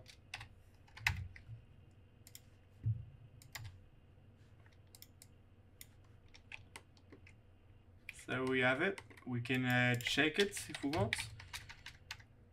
So I'm going to do like a volume trail, a volume slice. I'm going to put the slimes on the first input and the volume to trail on the second one. Now basically we can see our velocity field. Pretty cool stuff.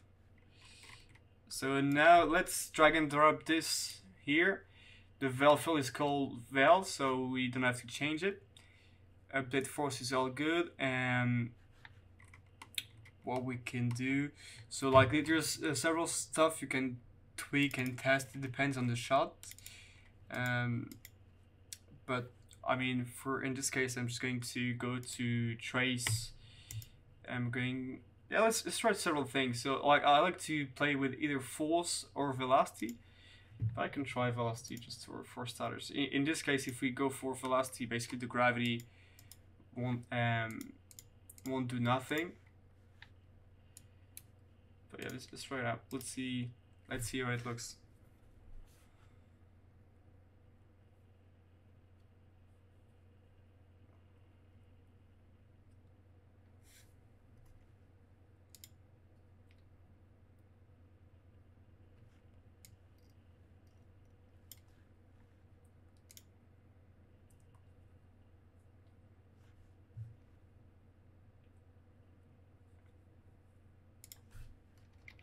Alright, so it's a bit hard to read, so what we're going to do here is we're going to just, on the object merge here, we're going to do pop star pop, so we just only import the particles.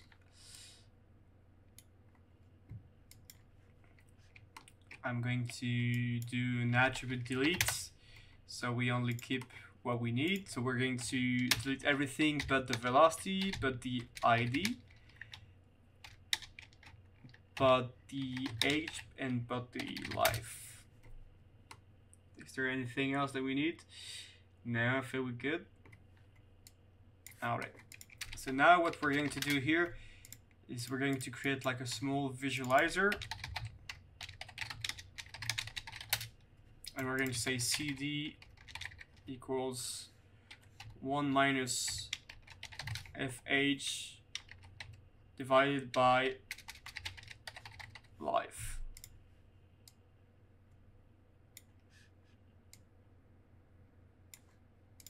Okay, cool. Now we're going to visualize it.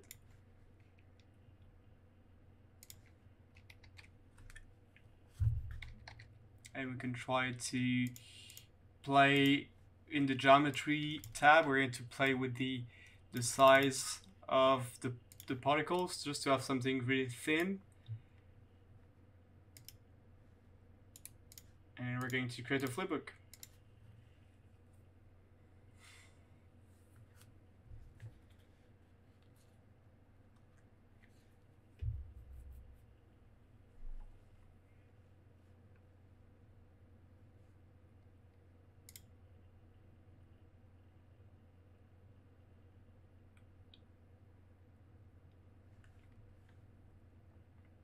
So we can see it's working, because basically, yeah, especially like on those kind of shapes, it's getting advected.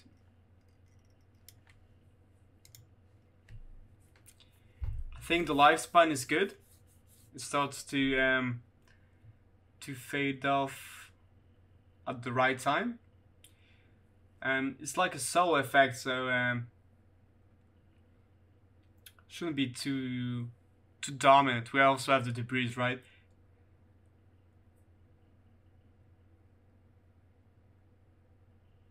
But like, yeah, in this case, as the smoke has some gravity on it, usually it's all good. We don't need to apply additional gravity on those particles. Fields, yeah, it's alright. So what we're going to do also to kind of reduce a bit the visibility is we're going to ramp the scale of those particles in the render throughout H. So basically they're going to start big, and then they're going to fade off and like be almost invisible at the end. Cool. So I'm just going to save this as well.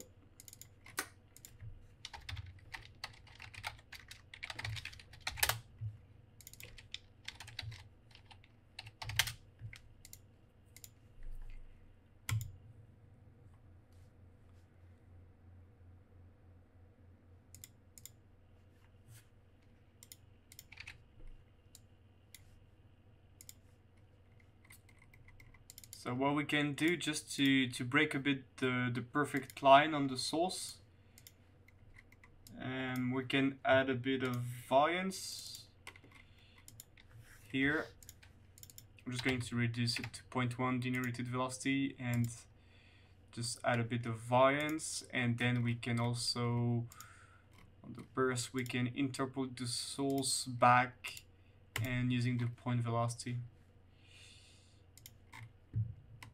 Alright, so I'm just going to copy the same old file cache one time again, and I'm going to call it particle simulation. Affected particles. Cool, so let's save that to disk. So particles can be a bit heavy in terms of file size. They're like super fast to calculate, but they're usually a bit heavy. Can have a look right now. If I have a look in Geo simulation, affected particles.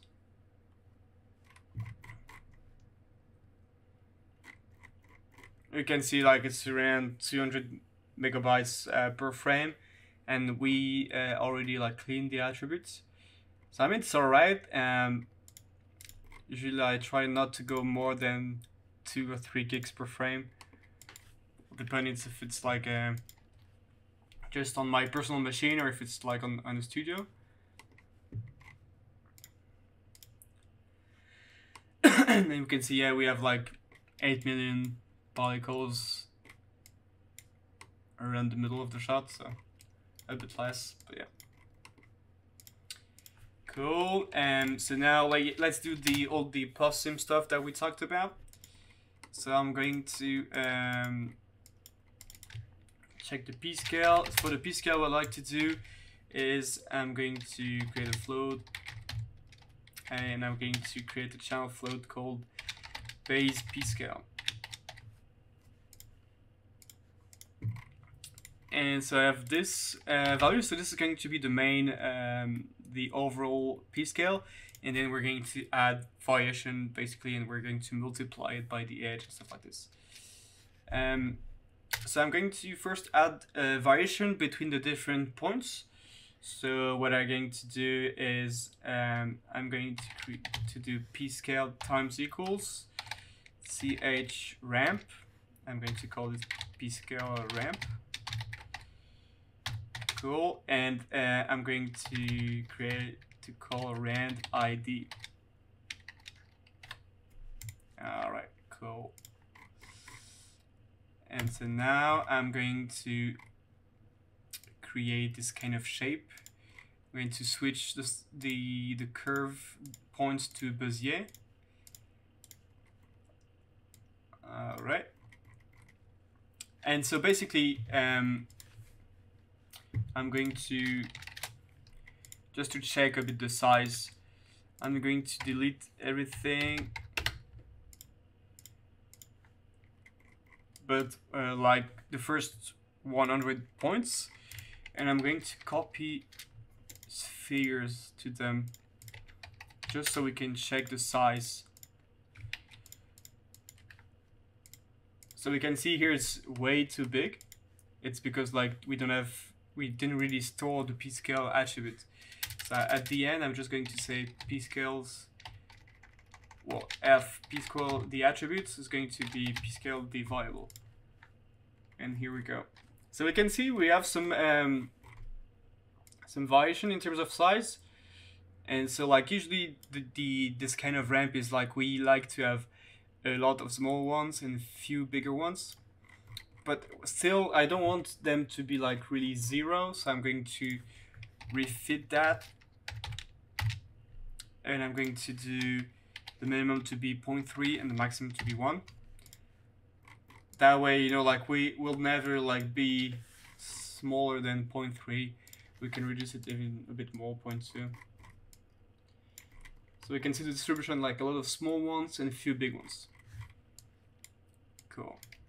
So like that's a good way to just to check the size in the viewports. Yeah, that's cool.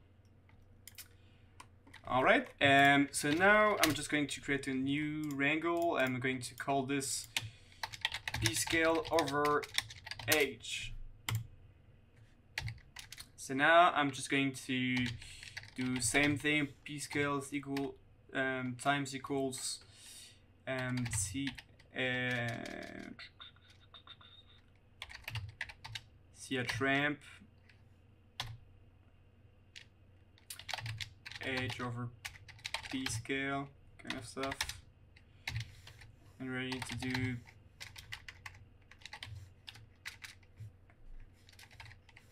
h divided by life, and we're going to use the complement. Actually, I'm just going to store that in a variable, so like a float multiplier over h, really long variable over there. I'm just going to get that. I'm going to multiply by this. And I'm just also going to store the this in the color so we can visualize it a bit better. Alright, so basically what we can see here now is we're going to tweak the interpolation. So like, is it going to grow big and then stay big and die fast? So like, what's the story that we want to give to these particles? So I feel like I like to do this kind of S shape for those. So let's try it out.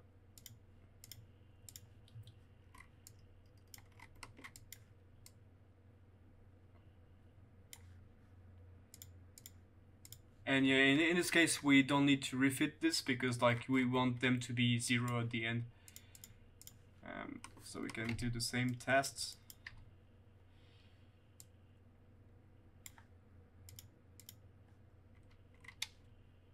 Now it's a bit hard to see. Okay, yeah, maybe we can refit this then. I'm going to do feed 0, 1, and then I'm going to do 0.3 and 1.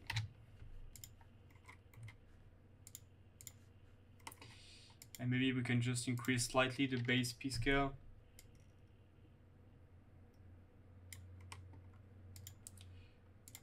Let's get 1,000 points to check the scale. Yeah, I think it's too big, so let's just reduce to 0.1. I have the p scale over h, and now we can just put this amount null. And then we'll see the color as well. And yeah, we'll see the color in the shading phase. So basically now we have our 4 main elements. So the rigid bodies, the debris, the smoke, and the particles. So now we're going just to try to render those out and do a bit of shading, and then we'll do a bit of tweaks, and finally we'll do the electricity effects as well. Just going to clean this up a bit. Alright, so yeah, let's do this. We're going to go in the out network. We already have an Arnold one ROP. We're going to call it beauty. And we're just basically going to force render the objects that are called something RDR. So basically that way we're going to create some geonodes, and they're going to be called RDR at the end, and we know that those are the ones that's going to be rendered. So for example, I can do mine RBD RDR, and I'm going to do like an object merge here, and I'm going to pick it up to the end of the stream.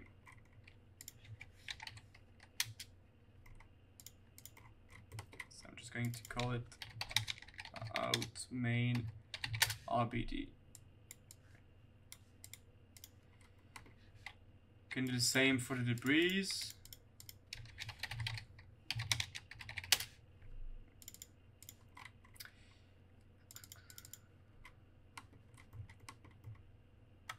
Not for the debris, yeah, for the debris we're going to do another thing. But for the smoke we can do the same thing.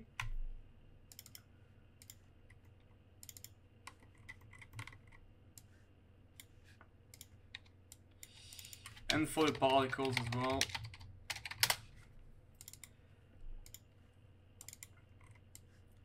So the reason why we do that is because then we will make sure that we always render the end of the stream, because for example, like if I just tweak something and I put my my visibility flag here and I'm actually rendering this this geonode, then we're going to render at this stage of the stream.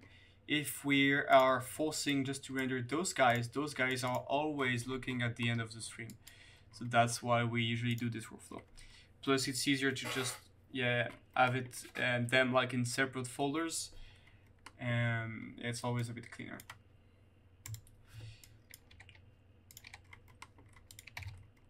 So yeah, that's about it. We have like a sky dome over there.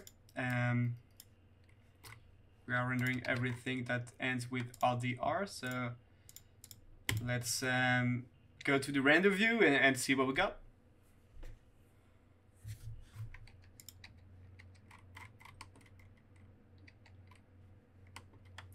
Okay, so now we have like a big white stuff. I'm just going to, on the light, on the sky dome, I'm going to remove the camera contribution so we can remove the white background.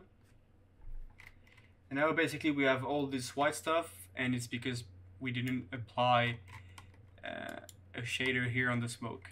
So like by default it's try to calculate to render it as if it was a geometry, so like that's why we see some white stuff on the bounds. So I'm just going to create a new shader. So I'm going to create a non-null shader network and we're going to call it smoke. And I'm going to do a volume, standard volume. To connect the volume into the volume output. And just assign it here on the geonode.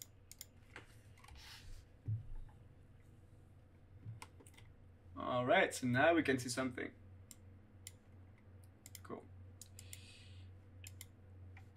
What about the particles? Well, we're going to create another shader network called particles. And this one is going to be the standard surface.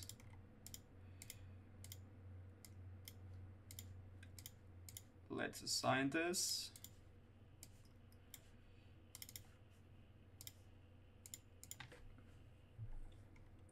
Usually what I like to do is remove the specular for all the... So yeah, now we can see it's like a real shader. And what I like to do is I remove the specular so it's we don't get quite a lot of flickering in the rendering. That's cool. So we can see it's way bigger than what we thought we would render, and that's maybe because here this technique is not maybe really accurate for when we're trying to p-scale over edge. So instead I'm going to remove randomly some points. So I'm going to do if rand id plus something is smaller than a threshold,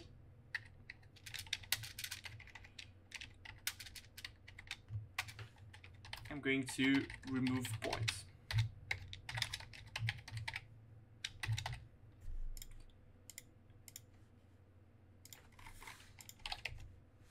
So now let's do the opposite actually. And now we're only keeping 10%. And yeah, we can see much better what the actual size is going to be. So I'm going to reduce this to 0.01. And that might work better. So let's try to refresh the render.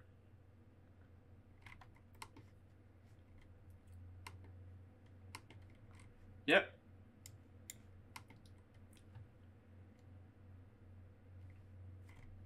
Okay, looks better for sure, yeah. So now let's put kind of a dark gray.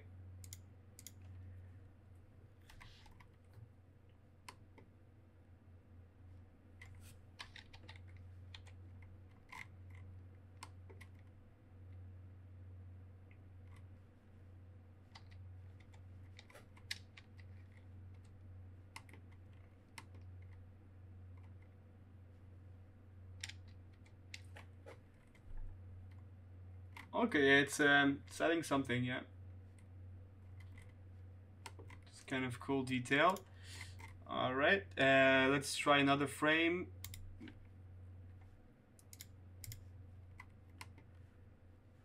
More around the middle.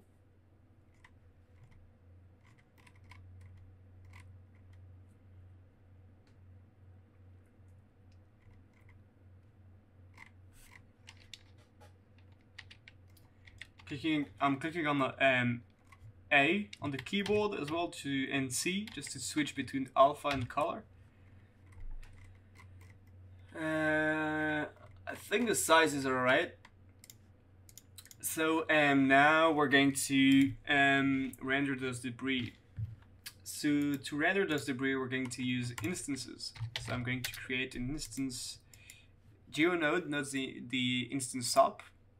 I'm going to switch to fast point instancing, and in the point modular I'm going to use point velocity attribute. And in the render we're going to assign it the same road material shader, and we're going to call this debris RDR. And inside I'm going to do an object merge. And I'm going to call for the point cloud of the debris. And now basically we have all the point clouds, so we need to tell him, okay, but what are you going to instance now? And so to do that, I'm going to create some object nodes. So I'm going to call it, for example, debris01. I'm going to do an object merge as well, and I'm going to get the normalized debris here.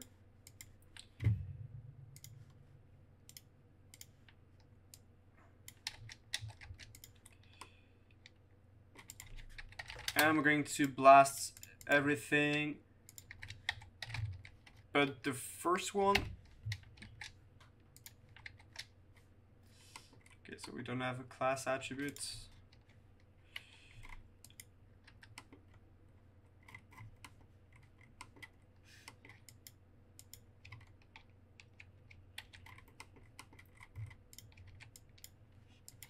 Now we do. Cool. So we have debris, we're going to call it debris 0, debris 1. Just I am changing the number over there. Go. Debris 2, 3, and 4.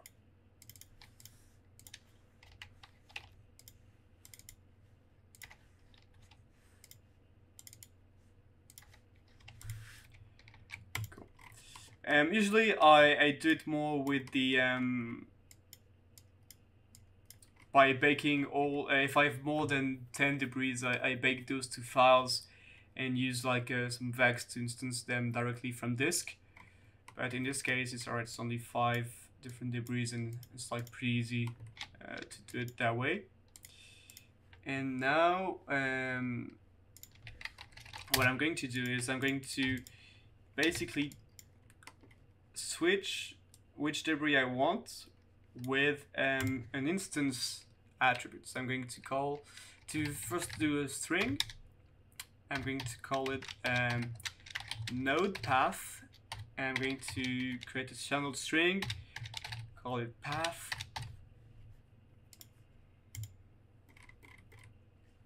Right. And now I'm going to select, for example, one of the node, obj debris. I'm just going to remove the number. And now I'm going to create a string attribute called instance. And I'm going to do equals not path plus itoa. And I'm going to call instance num. Remember, instance num is this. Oh yeah, sorry about this. Was this attribute from 0 to 5? Alright, I thought it was 0 to 4.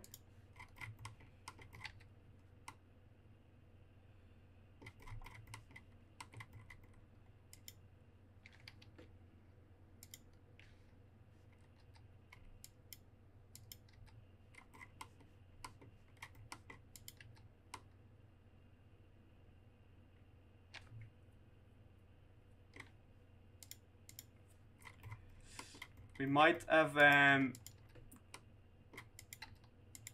give like an additional one.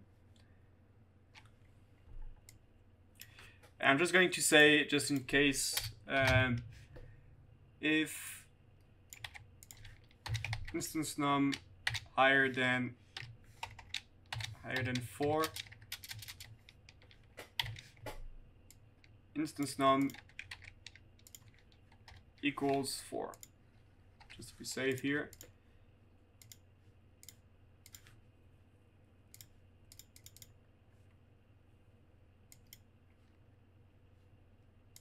Okay, so now we don't have any 5. Just going to call it instance.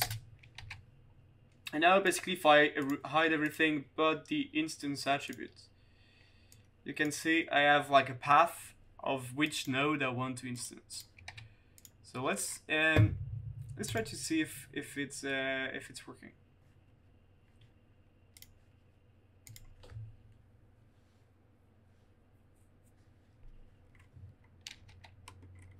Okay, yeah, I feel it's working, right?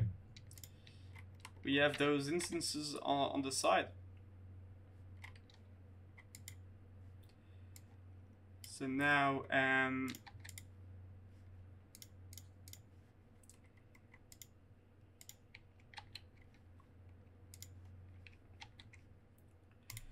let's try a frame where we see more of those debris.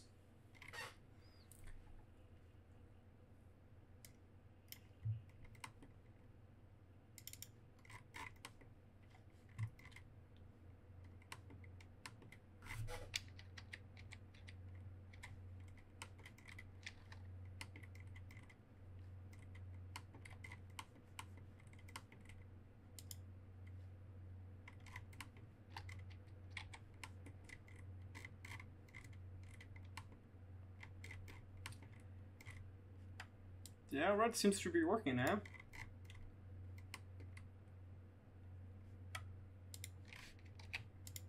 Cool, good news. I'm just going to create some other lights, some directional, just to get more volume, because now it's really all is really flat, so it's a bit hard to read the volume of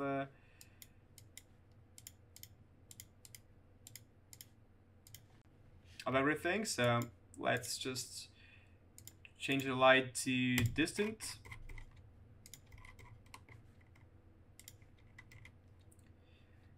And we're going to do something like this. Bit on the side. Let's try to give it a slightly warm color.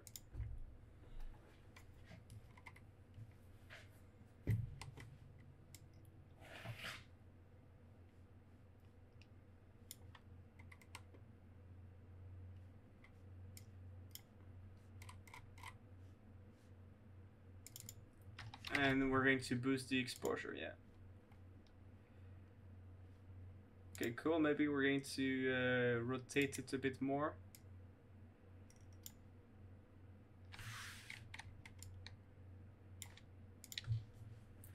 Okay, yeah, now we can see like a good difference. Now we can see some volume.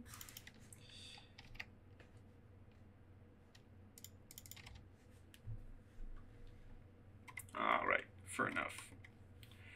Cool. We're going to also render the rests of we're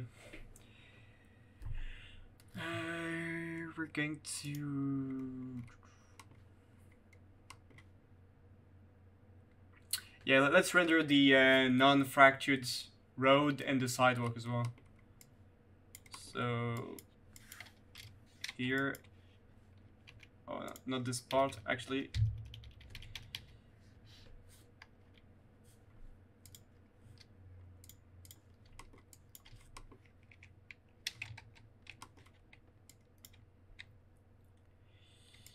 This one, we're going to call it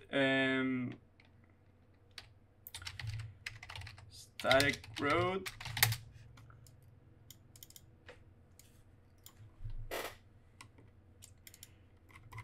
And we're going to call it here in the non-active area. And then we're going to so we need to put all the air at the end and also the sidewalk. We're going to pick it up over there. And for this one, we're going to assign those as well. So road and sidewalk. Now the only thing we need to do is we're going to add the under road layer as well.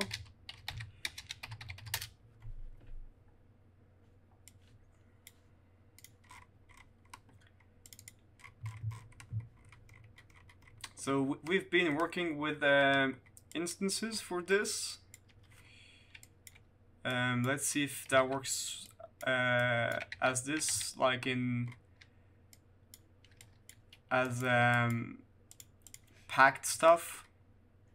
Basically, Arnold doesn't really like packed stuff usually, so sometimes it's not that very efficient. But like in our case, for example, here we have only like 9,000 of packed geos. So like at the worst case scenario, it's going to unpack it at render time.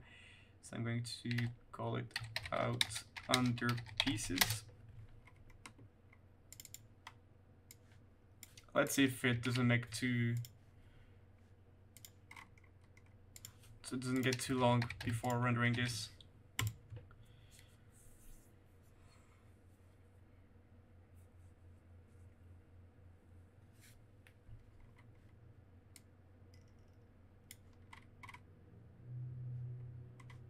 No, it's alright. And now we can see those under pieces as well. I'm doing snapshot with this icon, by the way, so you can easily compare two different screenshots.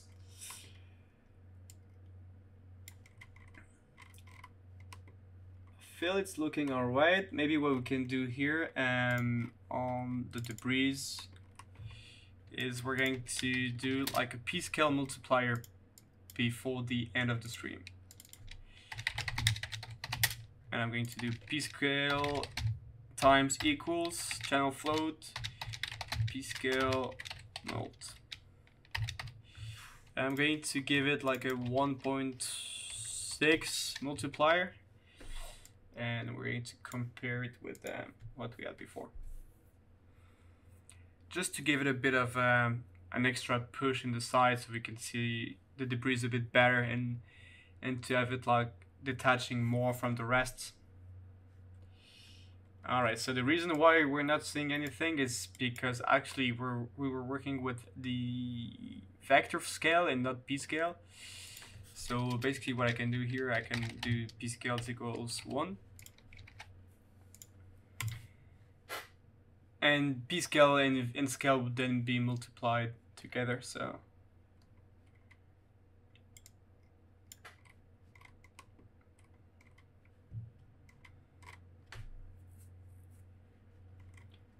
Alright, and now we've got some stuff, and we can see like, yeah, we have like more visible debris, and I like this kind of distribution.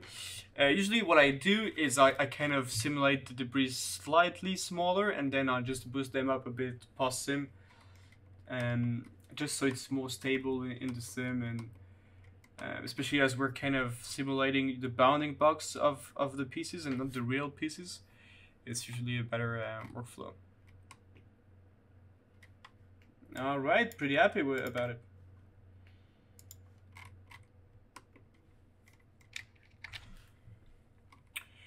Pretty happy. We're going to do the same thing for the anim. So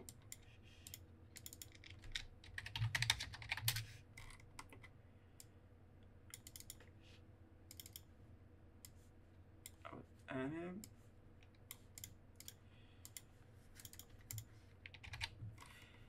Just to check on the first frame that we can indeed see the character. All right, we can see it. Now let's apply him some shader. All right.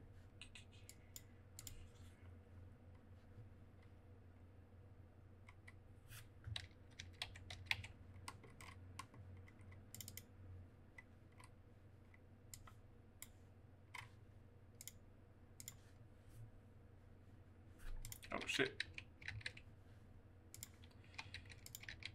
I was selecting the wrong input, so like we need to keep the same on the object merge. I thought it was like on the geo node directly.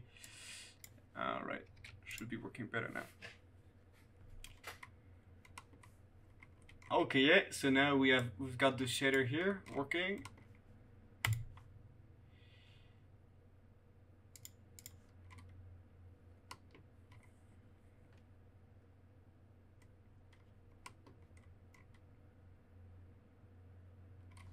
And yeah, that's about it. That's pretty cool right off the back. So what I'm going to do now is I'm going to work a bit on the render settings and set up a bit more stuff. I'm going to set it to render frame range, and so sample 3 is good enough. I'm going to do some AOV. I'm going to render everything in deep OpenEXR. What deep is going to do basically is going to store the distance to camera from each pixel, but like in the very more accurate way than the standard Z path. And it's basically going to store almost the position of each one, and basically that way we'll be able to merge some stuff even if they don't have any holdouts between them. So that's what we usually use in production. Like, we do render a lot with deep, and yeah, it has some great features, so I'm just going to render it, but it's way heavier in terms of file size. So if you don't have a lot of free space on your disk, maybe don't go with deep and go with the standard OpenEXR. Okay, and also last thing I want to do now is I'm going to allow the motion blur. So I'm just going to switch to end of frame, 2 transform keys on each side, 0.3 to keep it nice and sharp. And now on those guys, basically I'm going to Arnold motion blur. I'm going to go to transform keys, set it to 1, deform key is 1. And I'm just going to allow the velocity blur. So I'm just going to say to Arnold, take the velocity data that you have and use it to create the motion blur. And now you can see the difference.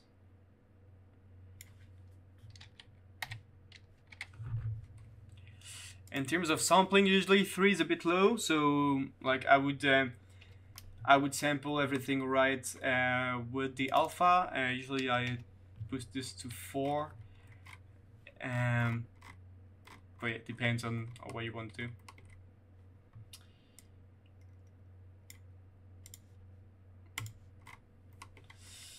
Alright, that's pretty cool. So basically now we're going to do some tweaks on the main sim, and so before doing the tweaks, I'm going to do a dependency graph on all the simulation, because so now we're working.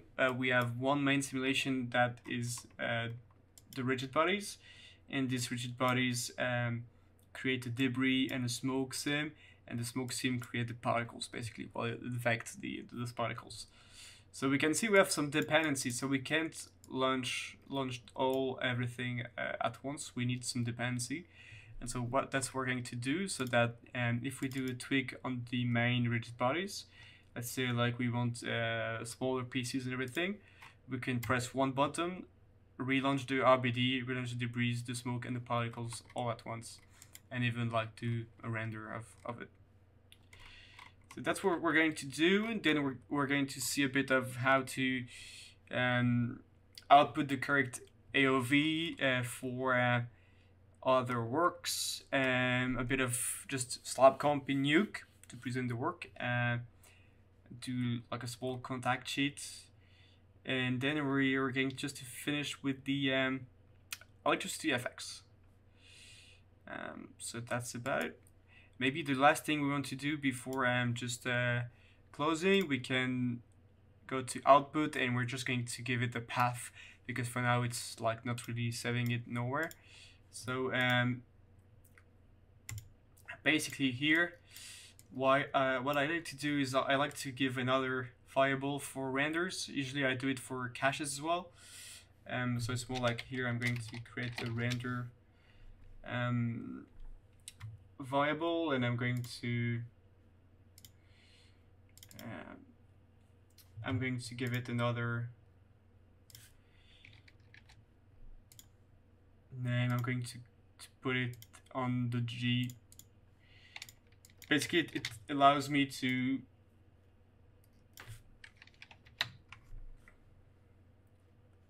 for heavy stuff. Oh shit.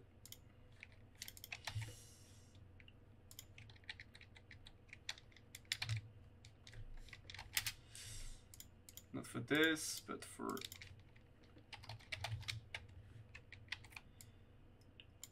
just going to put here G.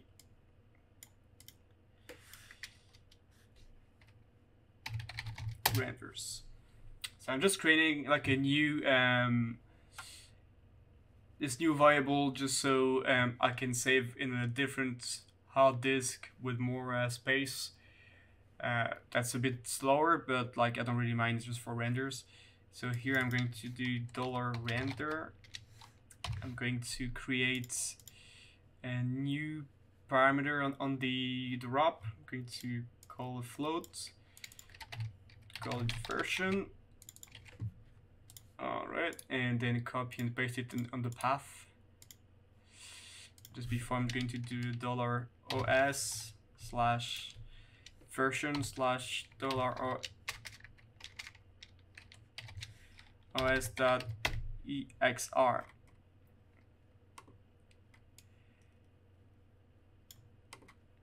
And also we need to put the frame, so $f4, and just put like a little small v for version, and then we should be good. So I'm going to create a node called fetch. And basically fetch is just going to put your file cache into the ROP context without changing anything. So here on the main rigid body, we need to go inside and just drag and drop it. Sometimes you need to kind of unlock it, but I think it should be working by default. Other than that, maybe what we can do as well is we can link all the versions together so that we can, you know, switch between different versions with like a null. So I'm just going to create a null here called effects control. I'm going to click on the wheel, edit parameter interface, and I hide everything with the invisible option. I'm going to search for an integer over there. Just call it version. And I'm just going to basically copy and paste it on all the different file cache that we had. Stubber is good. Smoke is good.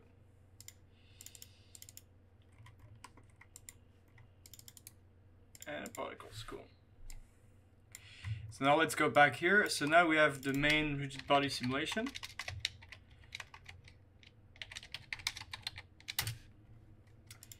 We're going to create another fetch for the debris.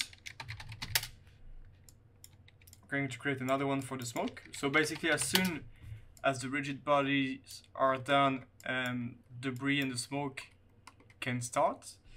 And basically, once the smoke is over, we can basically launch the particles. So the particles over there. Smoke.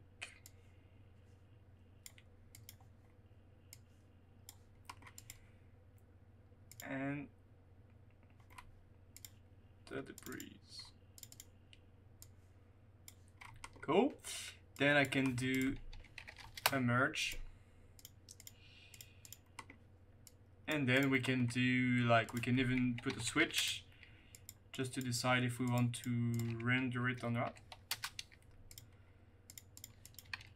So by default it's going to be not, but like if, then we can just, you know, like render the layers as well. And so that's about it. That's just like some fetches that are connected, and just so we have like in mind the kind of dependency of each sim. You know, like we can do some smoke sim without the rigid bodies. We can't do the particles without the smoke. So that way we can, if we do a change here on minor rigid bodies, everything is recalculated. So we should be good. All right. So I guess now I'm just going to do some AOV tweaking. I'm just going to create some AOV. So like if I go to output, I'm going to add one, and I'm going to look for the RGBA underscore something. And what I like to do is I like to have light passes. So basically when you're going to the light, the annual light in contribution, you can put AOV light group. So I'm going to create the sky, and I'm going to create directional. So now if I do RGBI underscore sky, and I create another one, RGBA underscore directional, then when I render again,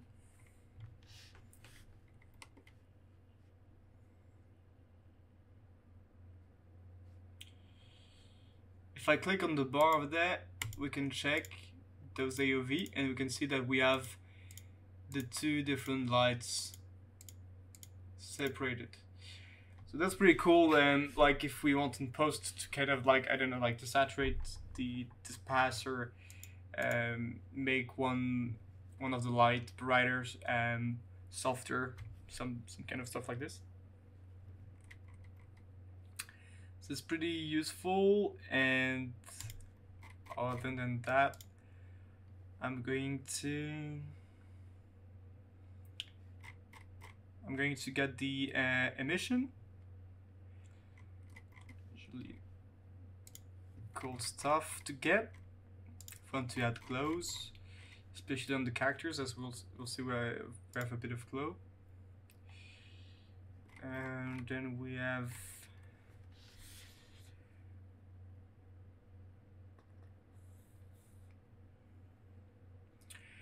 that's about it. We don't need that much, as like we're going to do layers as well, so like not everything will be rendered at the same time. So otherwise, you know, in this case I would have go for the volume AOV, but like in this case I'm not really going to use it.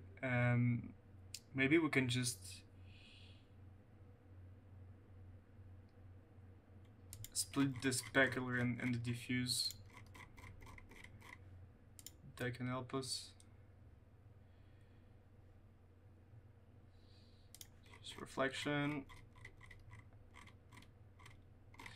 And as we're saving in deep, we already have the depth, so the Z pass. But if you're not, like, don't forget to save the Z, because it's really helpful for a lot of things. If we want to add some haze, or want to do some defocus, that's already cool stuff to do. The depth or the normal. Alright, that's cool. That's about. Let's just re-render to see if we have all the AOV we need. Mission, we don't have anything now. Specular, diffuse. Pretty cool. And the beginning, we should have a bit of emission. The emission will also like be useful for after. Yeah, we have a bit of emission on this guy.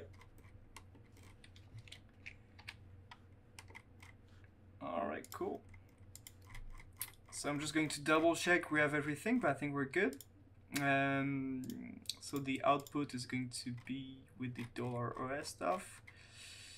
Okay, nice. Now I'm just going to duplicate it, and I'm going to call it main rigid bodies. And I'm just going to call those sim each time. Smoke sim. Sim.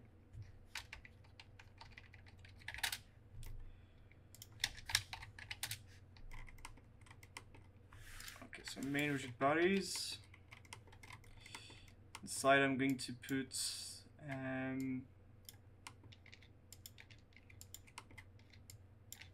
those guys. So in the force object, I'm just going to drag and drop those. Going to do now the debris, and I'm going to copy those in the mat. Now I'm just going to put the debris. Well, now you might be thinking like, why do we want to put the road in mat if we're saving this in deep? And the reason why is because like that way we'll we won't calculate some use less stuff, and it's because like if like the rigid bodies change, like all the paths will change anyway. Also, like those guys are casting shadows on each other, so but I mean, like if on the smoke, for example, we won't put the debris as matte or the particles or anything. It's just like we're putting as matte the main layer, and then all the rest, all the secondaries won't match each other.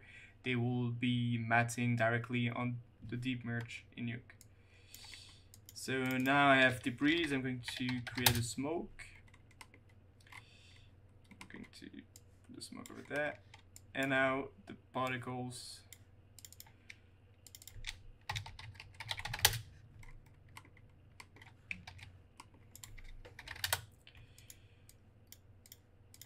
And yeah, last but not least, the character.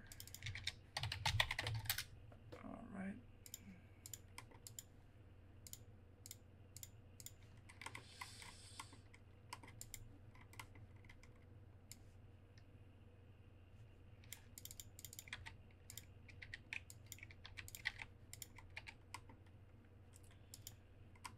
Cool, so now let's just try to render one frame. Going to render just like a frame in the middle of all those passes, and we're just going to double check that everything is working in Nuke.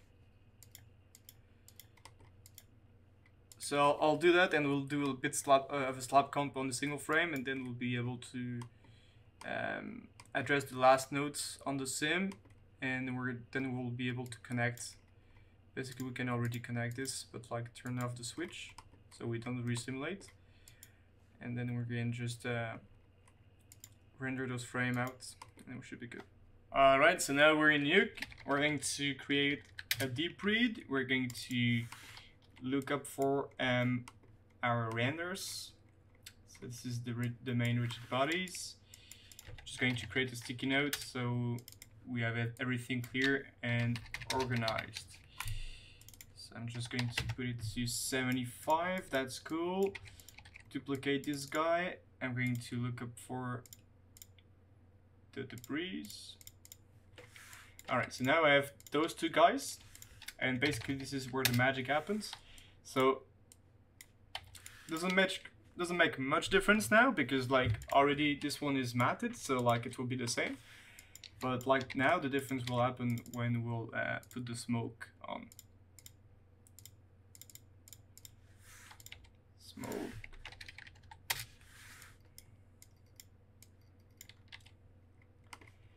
Because now everything is working. You can see that the smoke can automatically tell that it is behind the debris and not above it.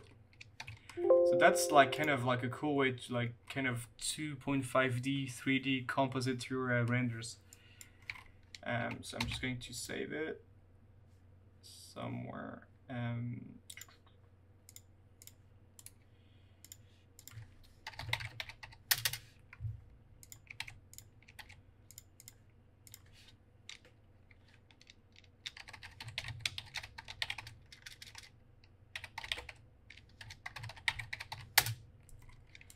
Cool, and so now let's look for our particles. The cool thing I feel also like by working in deep is that if one of these secondaries is like you feel like it could need some work, you don't have to render everything else. You know, like you could just, for example, let's say for the particles, let's say, oh yeah, it's maybe a bit too big, it's a bit too bright. You can re-render those without re-rendering the volume on all the other layers. So that's why it's like such a powerful tool in my opinion. So now I'm just going to create those nice branches over there.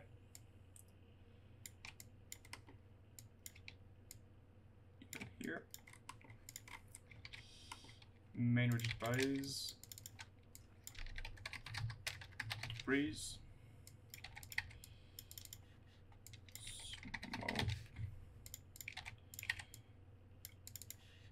And particles.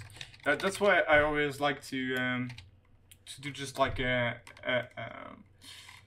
pre-comp on a static frame, just to make sure that we have everything we need, and it should be good. I'm also going to show you how to do a contact sheet. So this is something that we do quite often in production, just to show the supervisor that all the layer in one effect, so you can basically tell us which layer is not working. Because sometimes it's a bit hard to say that, oh, it's because of this layer. So it gives like an overview of all the layers that we're trying to develop. So the problem is when I try to connect, it doesn't work because we're working in deep.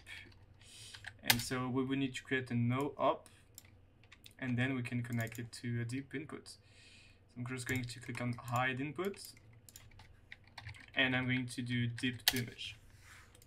So it's basically going to convert it to standard RGB format. And now I'm just going to do the same thing with the rest. And before that, I might just create a text node. And just right here, I'm going to call it main RBD.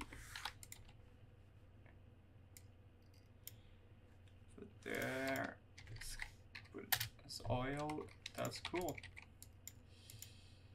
So now just to do the same thing for the other passes.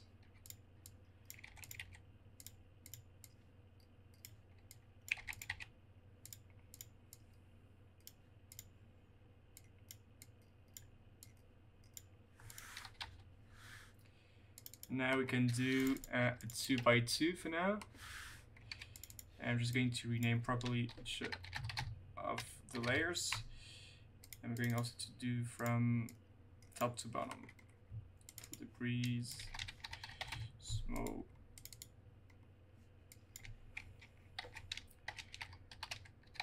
particles. So I have 2 times the smoke. Alright.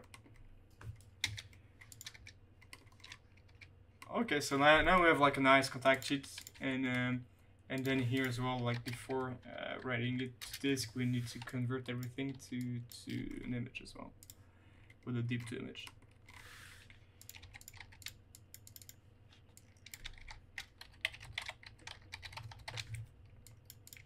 Cool, nice and organized. Now that we know like all our layers are working, we can do a tweak on the main rigid bodies. So I feel like it's a bit uniform here. You can see like the pieces are a bit too big. It's maybe a bit low res in the cuts. And I feel like, yeah, we can add a bit more variation in terms of like the main outside pieces. So I'm just going to go back to the main RBD here. I'm going back to the fracturing stage. I'm just going to change the version of the fracturing. Something that we could have done as well is before the main rigid bodies, we can also put the convex decomposed stuff, because I feel each time that we want to change the fracturing, we need to rerun this as well. So I think it's a good idea to put it in the mainstream. All right. Put a sticky note. Simulations.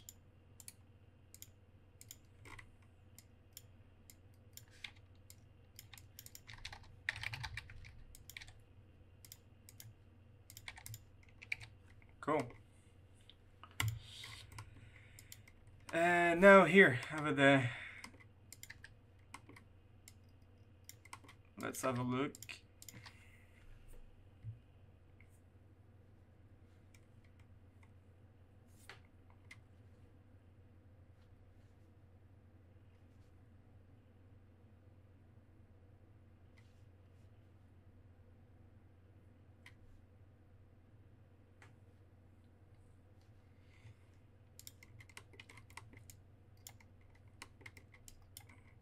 All right, so I feel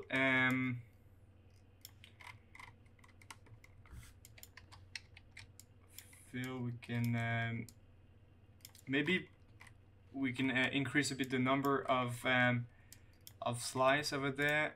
So I'm just going to, in the resample, I'm just going to double the amount, 50, and also I'm going to add another mountain, and we're going to work with a lower frequency noise to give like a bigger patterns basically.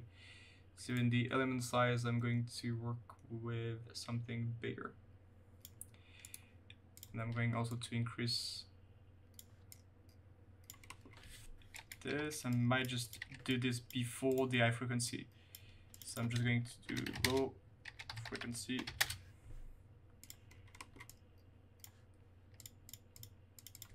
and a high frequency. Now, does it look better now?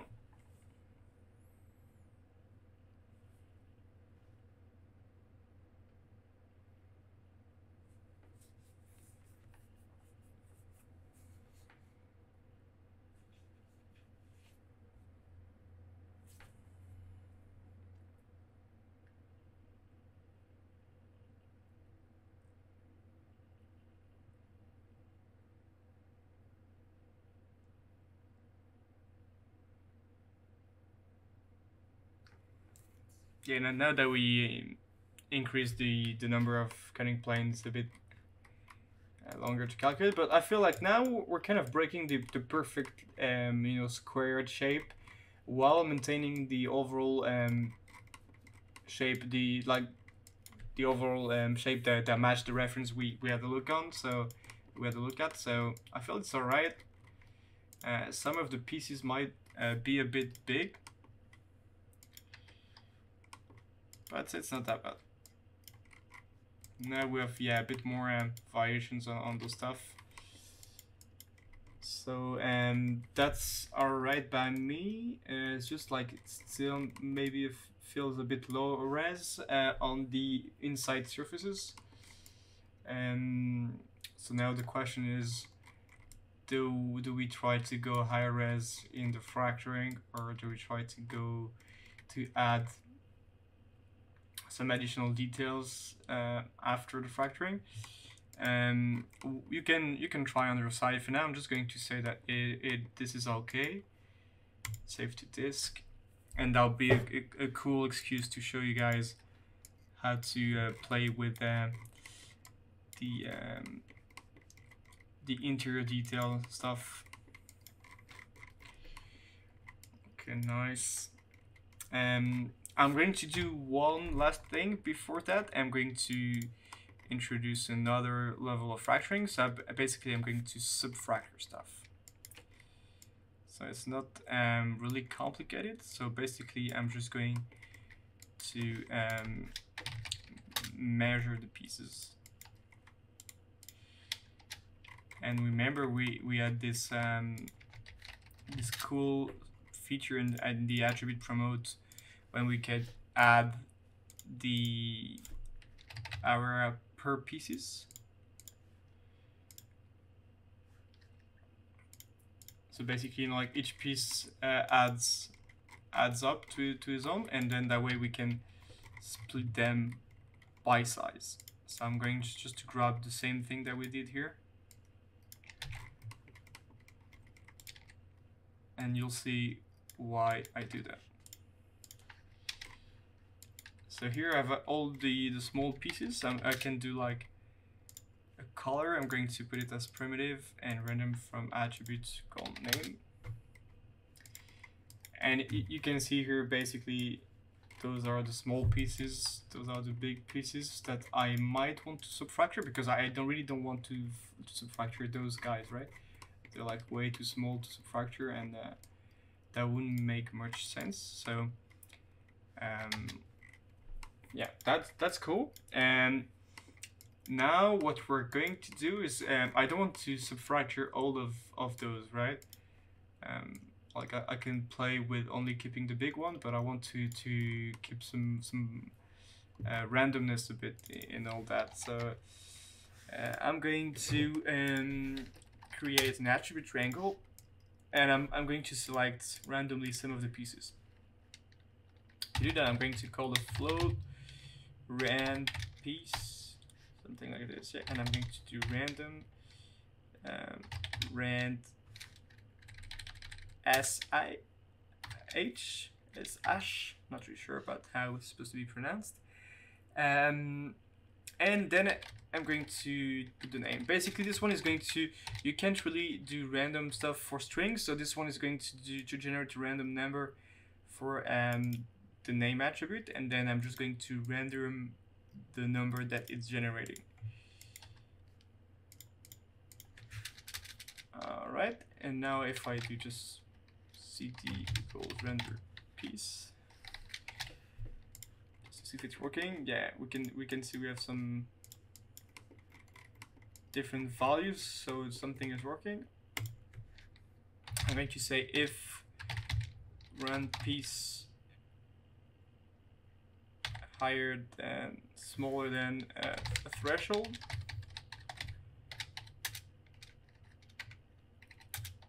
I'm going to say cd equals set 100, just to put it red to visualize it, and I'm going to say group underscore subfracture equals 1.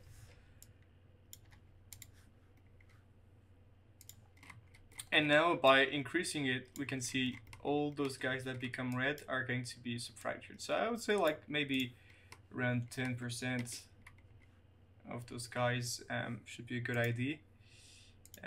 And now I can even just put a seed as well, just to change a bit the distribution if I want to.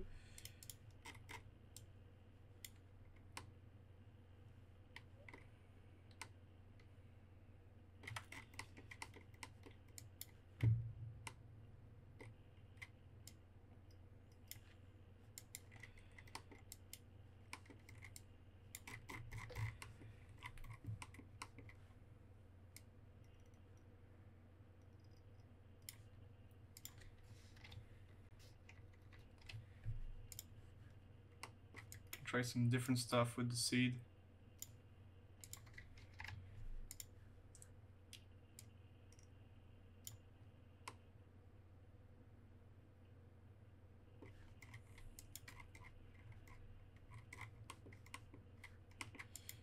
Might just remove the smaller ones still. Might just be about those guys, the really big ones. I could say like 0.5.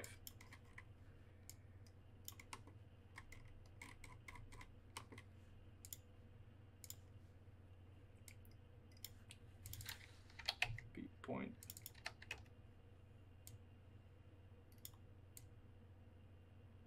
Something like this, yeah. Especially at the beginning. So like all the red ones are going to be subtracted. Fair enough.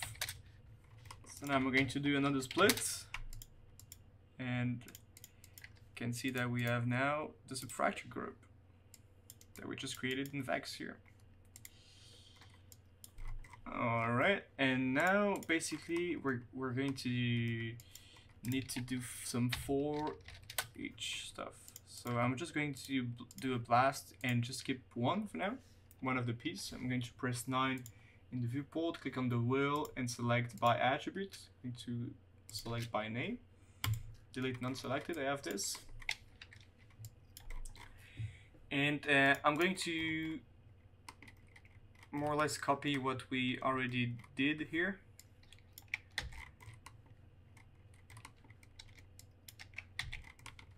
Now just to save some time on the other pieces that what we did. So like we're going to generate cutting planes from this.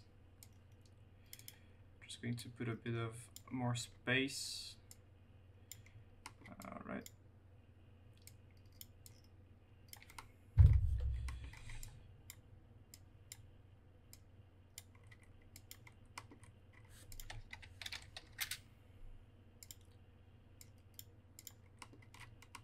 Cool. So we're generating cutting planes.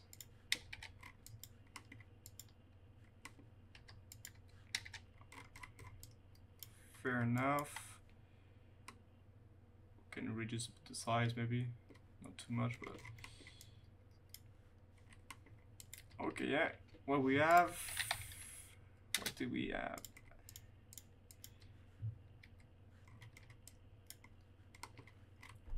Maybe we're like giving a bit too much cutting planes. Maybe I feel like, yeah, sometimes even, yeah, something like this maybe. 5.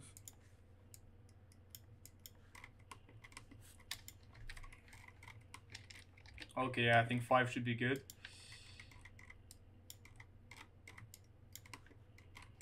I'm just going to call the inside group inside 2, so we can isolate it later on as well.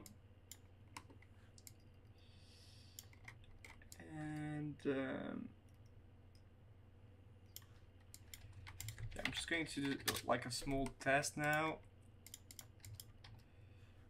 We're going to try to remove the most of all the small pieces that we don't need, so that if like a small pieces is not part of this surface area, basically we can remove it.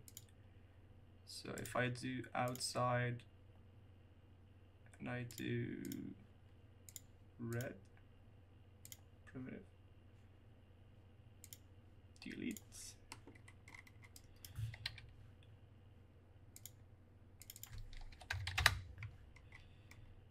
Is this guy red, for example?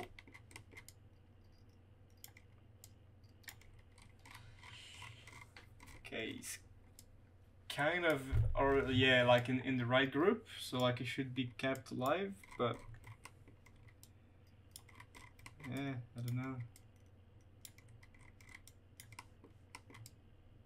I feel like I could remove it though.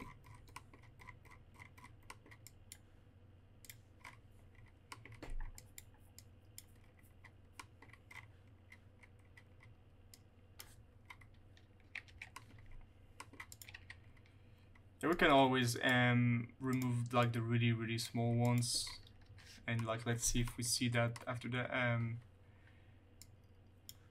the fracturing. So I'm just going to copy and paste the same file cache, just to call it subfracturing,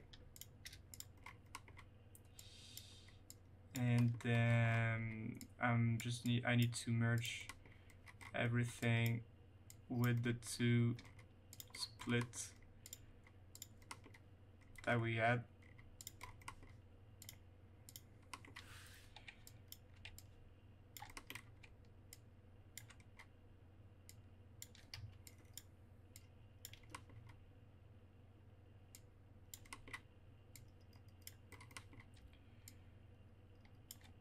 Okay, cool.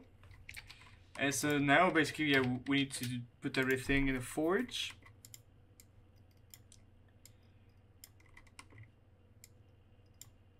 So that it generates the cutting planes per piece. And now if I remove the blast, it should basically run this on the 22 different pieces that we have. Bam, alright. So now this is what we have. And you can see like the exploded view feels a bit weird, right? And it's because like we forgot to change the name attributes to from overwrite to append.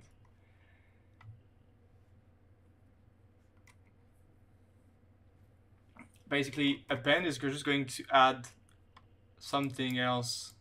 You can see like we had road active piece 2, 4, 6, and we add piece 10. So that's why it's still different. Now it's working. It's working all right. So we have some nice resolution, and yeah, we're going to bake this, and we're going to remove.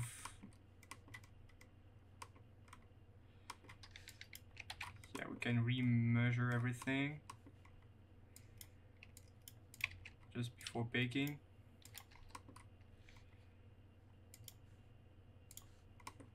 And then we can really remove the very small ones. Those guys. I feel like, yeah, we're kind of already removing 78 pieces that are really small. Not the other ones, because I feel like the other ones we can keep. Just going to delete as well the color, and yeah.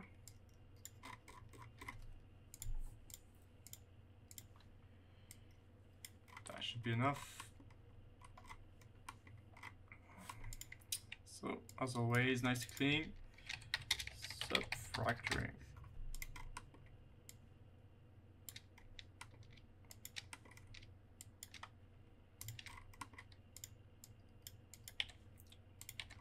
Let's make it purple. All right. Cool. So now, in theory, if I untake this and I press render here, it should calculate the convex decompose stuff, redo the main rigid body sim, the debris sim, the smoke sim, and everything, and then it should do the renders as well. Just need to put them back as frame range. So yeah, I guess we can start it out. And I'm just going, like in this case, going to double check and resave to the convex decompose, and then just like see if the pattern that we have in the main body sim is working all right.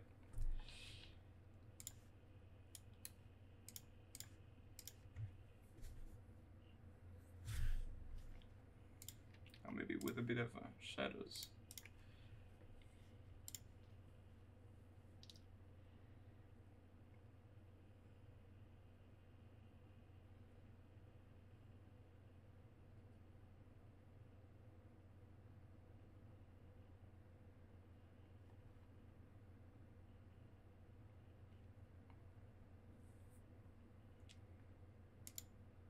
Okay, yeah, I think the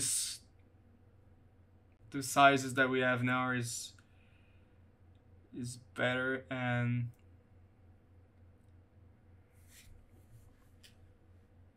it just might be a bit weird that we still have some of those really big pieces.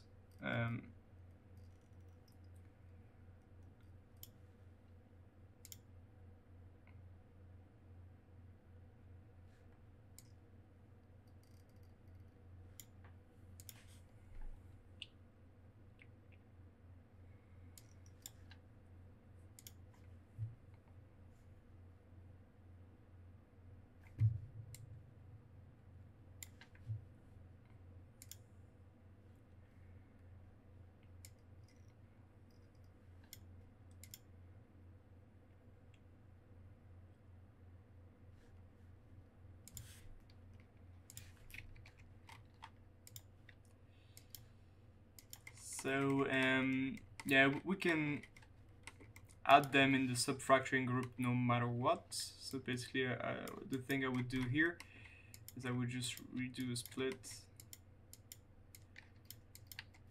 with a higher threshold, or like the really big ones, and those guys will be subfractured no matter what.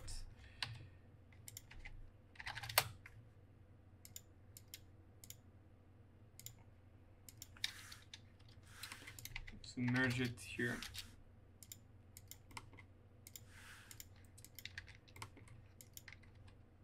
So I'm just taking those really big ones. On the rest I'm doing like the random threshold stuff, and then I just add those together, and then we're going to subfracture this.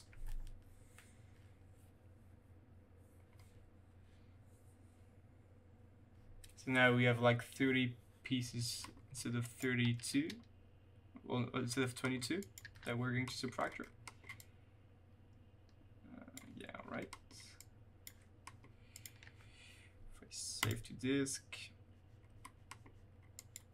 and save to disk.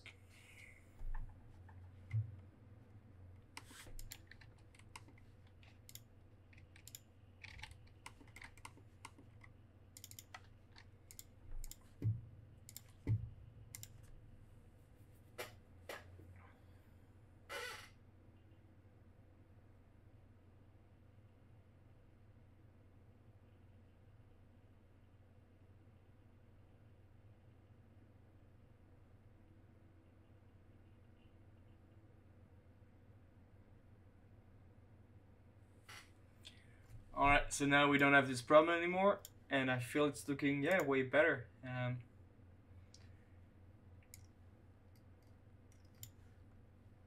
Obviously, like, we're looking at the proxies, so it's not like the best to judge, but I feel like it's already looking pretty good.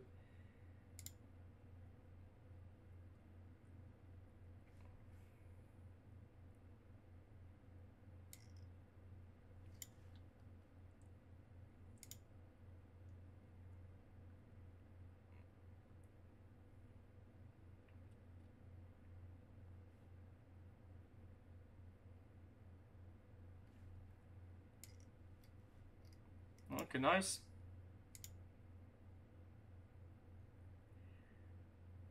I think we're done then. We can run everything. Let's do it. Hey, so now we're on Nuke. We have our renders finished, so we can have a look at how they look. It's basically just replaced the file modes, the deep reads by just the animated sequence. Now we have this. It's working pretty nice. What I would say maybe is I would increase the amount of debris to have something a bit more that would fill up a bit more the transition areas. Also, I would maybe try to add more details on the edges of the main rigid bodies. About the smoke, I think it's alright. It's maybe a bit too wide, but this we can adjust it in comp to blend it more with the color of the concrete, so it's less disconnected from the rest. The particles is alright. So like, yeah, about the particles, I'd say maybe they're like too big and we need more.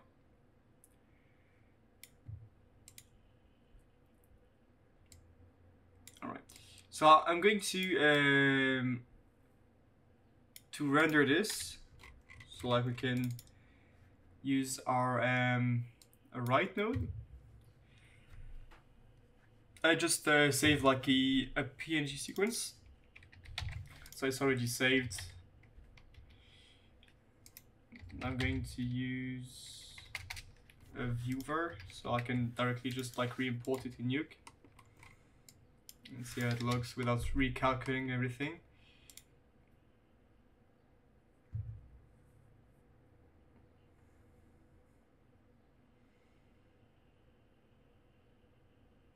All in all, it's pretty good. Few things we can address though. Yeah, the amount of debris, the particles are too big. It's maybe also like the smoke is maybe a bit too dense. At the end, maybe it should like we should source less smoke or should dissipate a bit faster.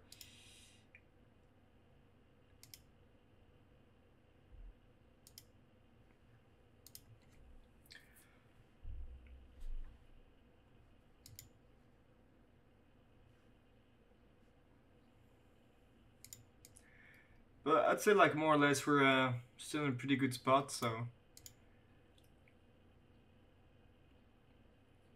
yeah, let's continue.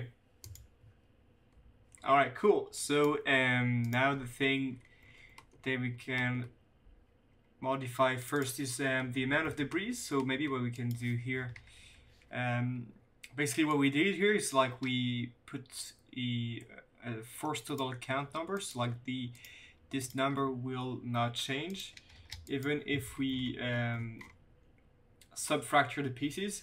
So I think that's basically what happened before. We were like pretty happy with the number, but like by subfracturing the pieces, basically the density, the overall density of points became less.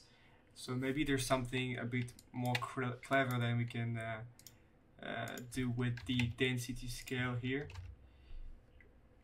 So I'm trying to get more or less, yeah, maybe like 2 or 3 times what we had before. So like here we have 100,000 points. Here we have almost twice as that.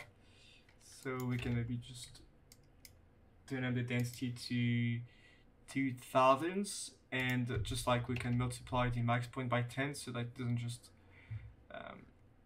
clamp. So like this value is going to just delete all the points. It's going to stop generating when there's like this amount of points. That can save us, for example, for sometimes if we have like a way too big amount of points, it won't just try to calculate for hours, and it will just like clamp it to this amount of points.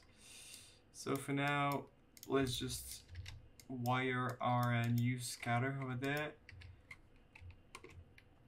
Yeah, we have like way more debris than before, so that is cool, and that's something we're going to launch as well.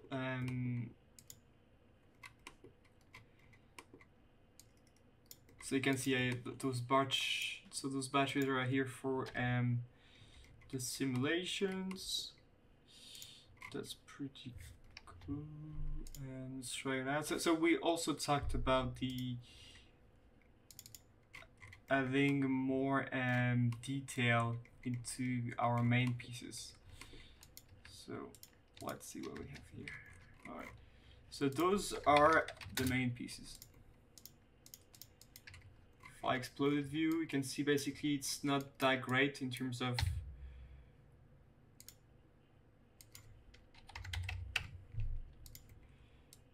resolution, right? So sometimes we can work something out with displacement and stuff like this to break a bit more the edges.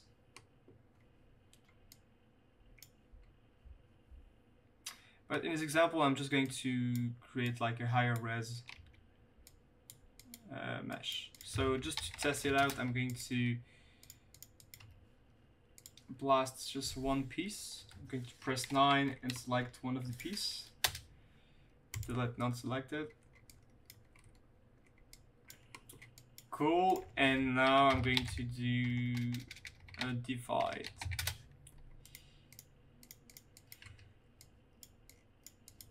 I'm going to remove convex polygons, and I'm going to type breaker polygons, and I'm going to copy the first parameter here on the two others,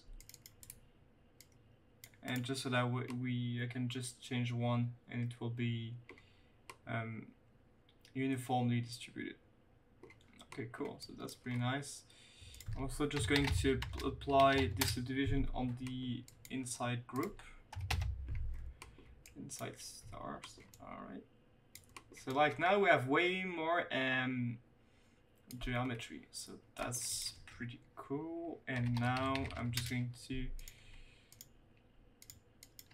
do a mountain. I'm going to put it on same on the inside group.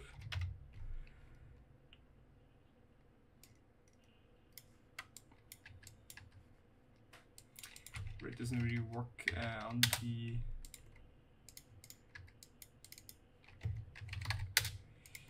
let's just create an attribute VOD. Then we're going to put displacement along normal. This is going to be in the amount, display P and P. Create input parameters. We're going to call it displacement. And we're going to apply this into the inside group.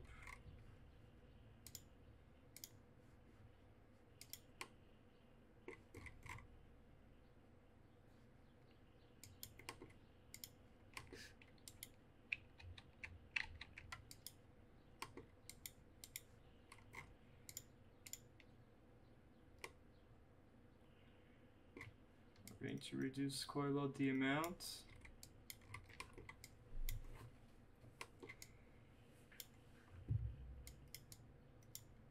And like put a higher frequency as well.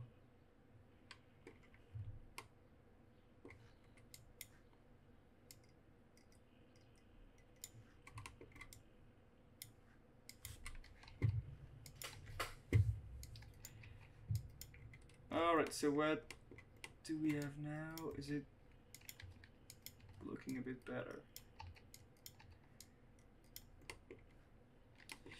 Okay, and also, even though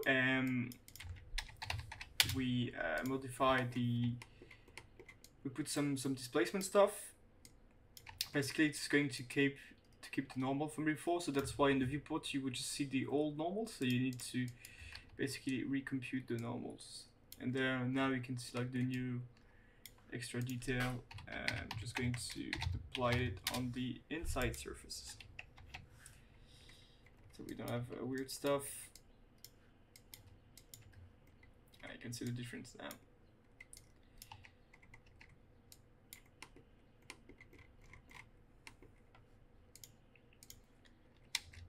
Okay, so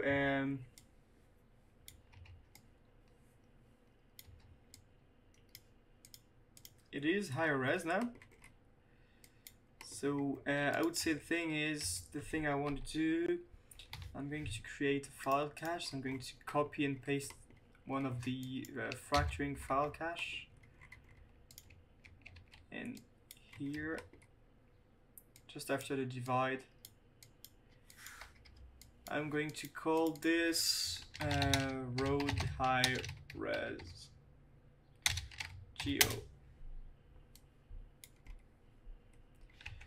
So basically at render time we'll be able to choose if we want to use the high res or the mid res. Cool. And I'm just going to bypass the blasts, and now we're going to calculate basically this geometry.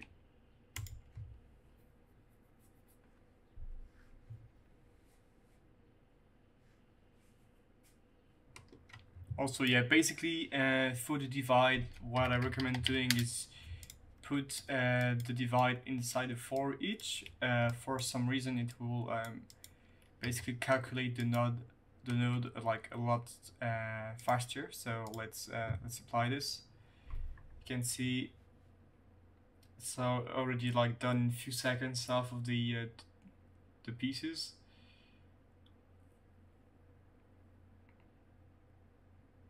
Alright, yeah, it's pretty fast, so cool.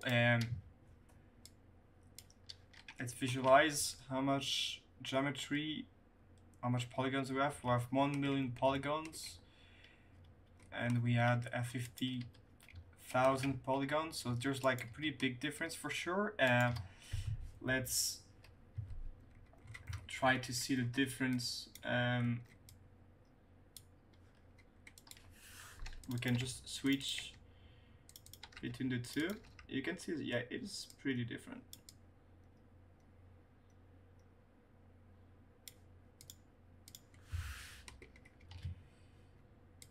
So yeah, let's do a render test and see if the resolution that we have now is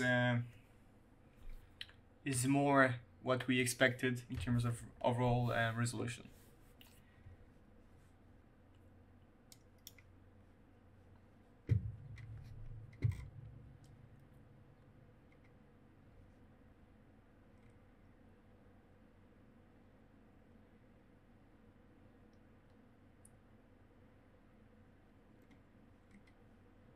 Alright, so it does look better, and let's take a screenshot and compare with the other.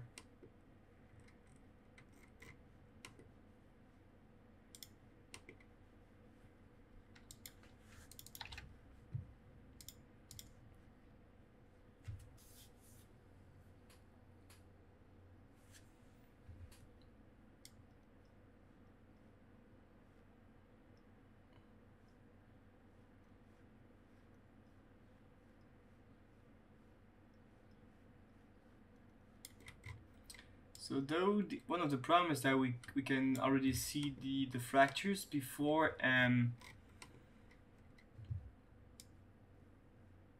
they get separated, so that's not something that we want.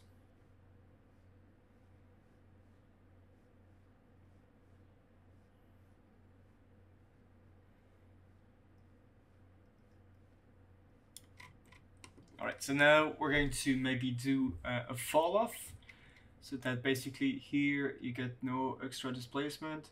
Here, I think here it's going to be fine, so it's more like here 0 displacement, and then we have kind of like a fall off, and we get like full displacement from here maybe. So we don't see any of those lines. So yeah, let's try it out.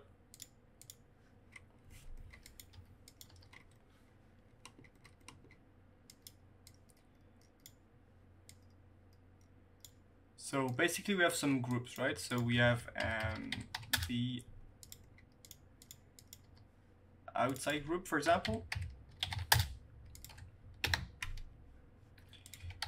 Sorry, I'm making a group, but like I just wanted to test in the color, so it's not really this.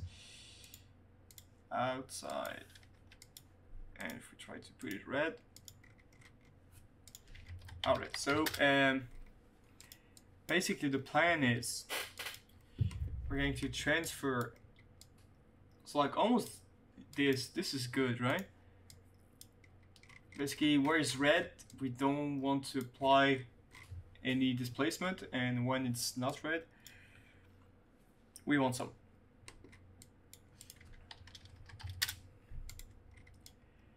So basically what we can do is just like you can create an attribute called displacement amount.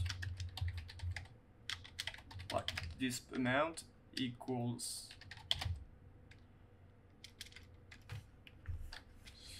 we can do cd.g. All right.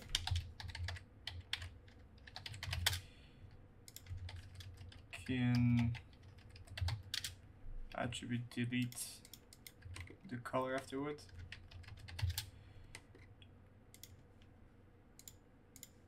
All right.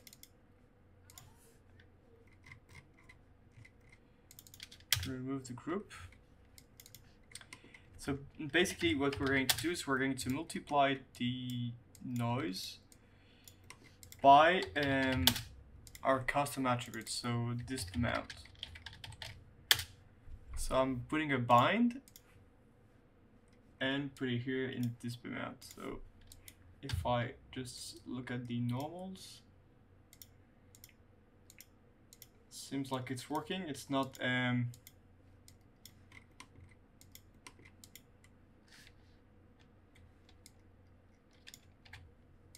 yeah, it seems to be working. So let's try it out. So before we add this, let's try to re-render.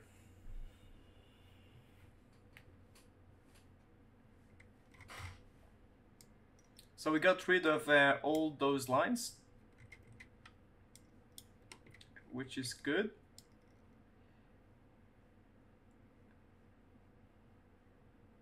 And we, oh no, sorry, like I need to re-change the switch.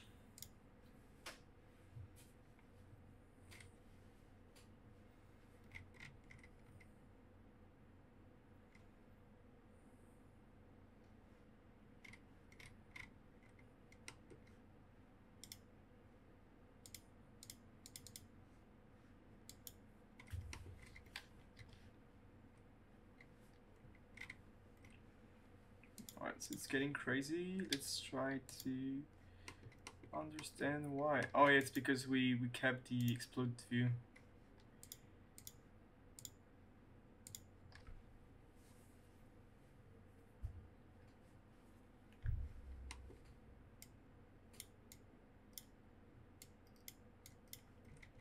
Cool. So we do see like a pretty strong difference between the two.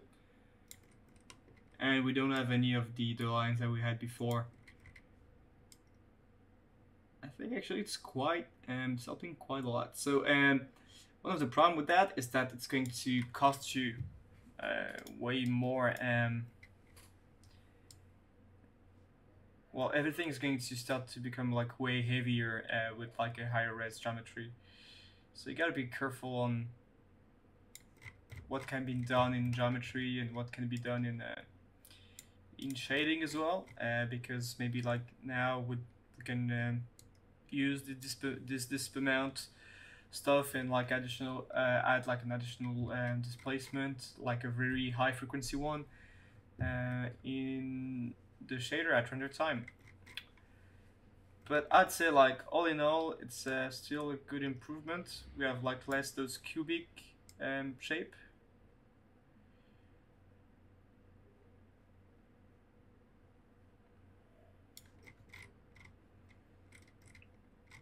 yeah, pretty happy all in all.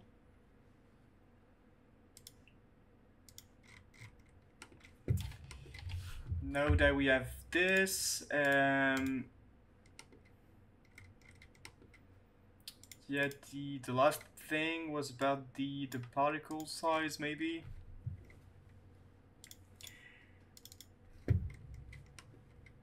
So maybe like we can just change the p scale and multiply it, divide it by 2. So it's 0.005 instead of 0.1. And we can maybe just increase the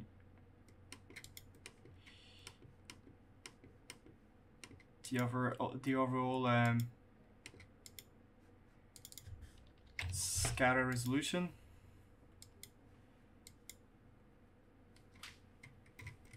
Yeah, let's try it out. Let's try it out this way.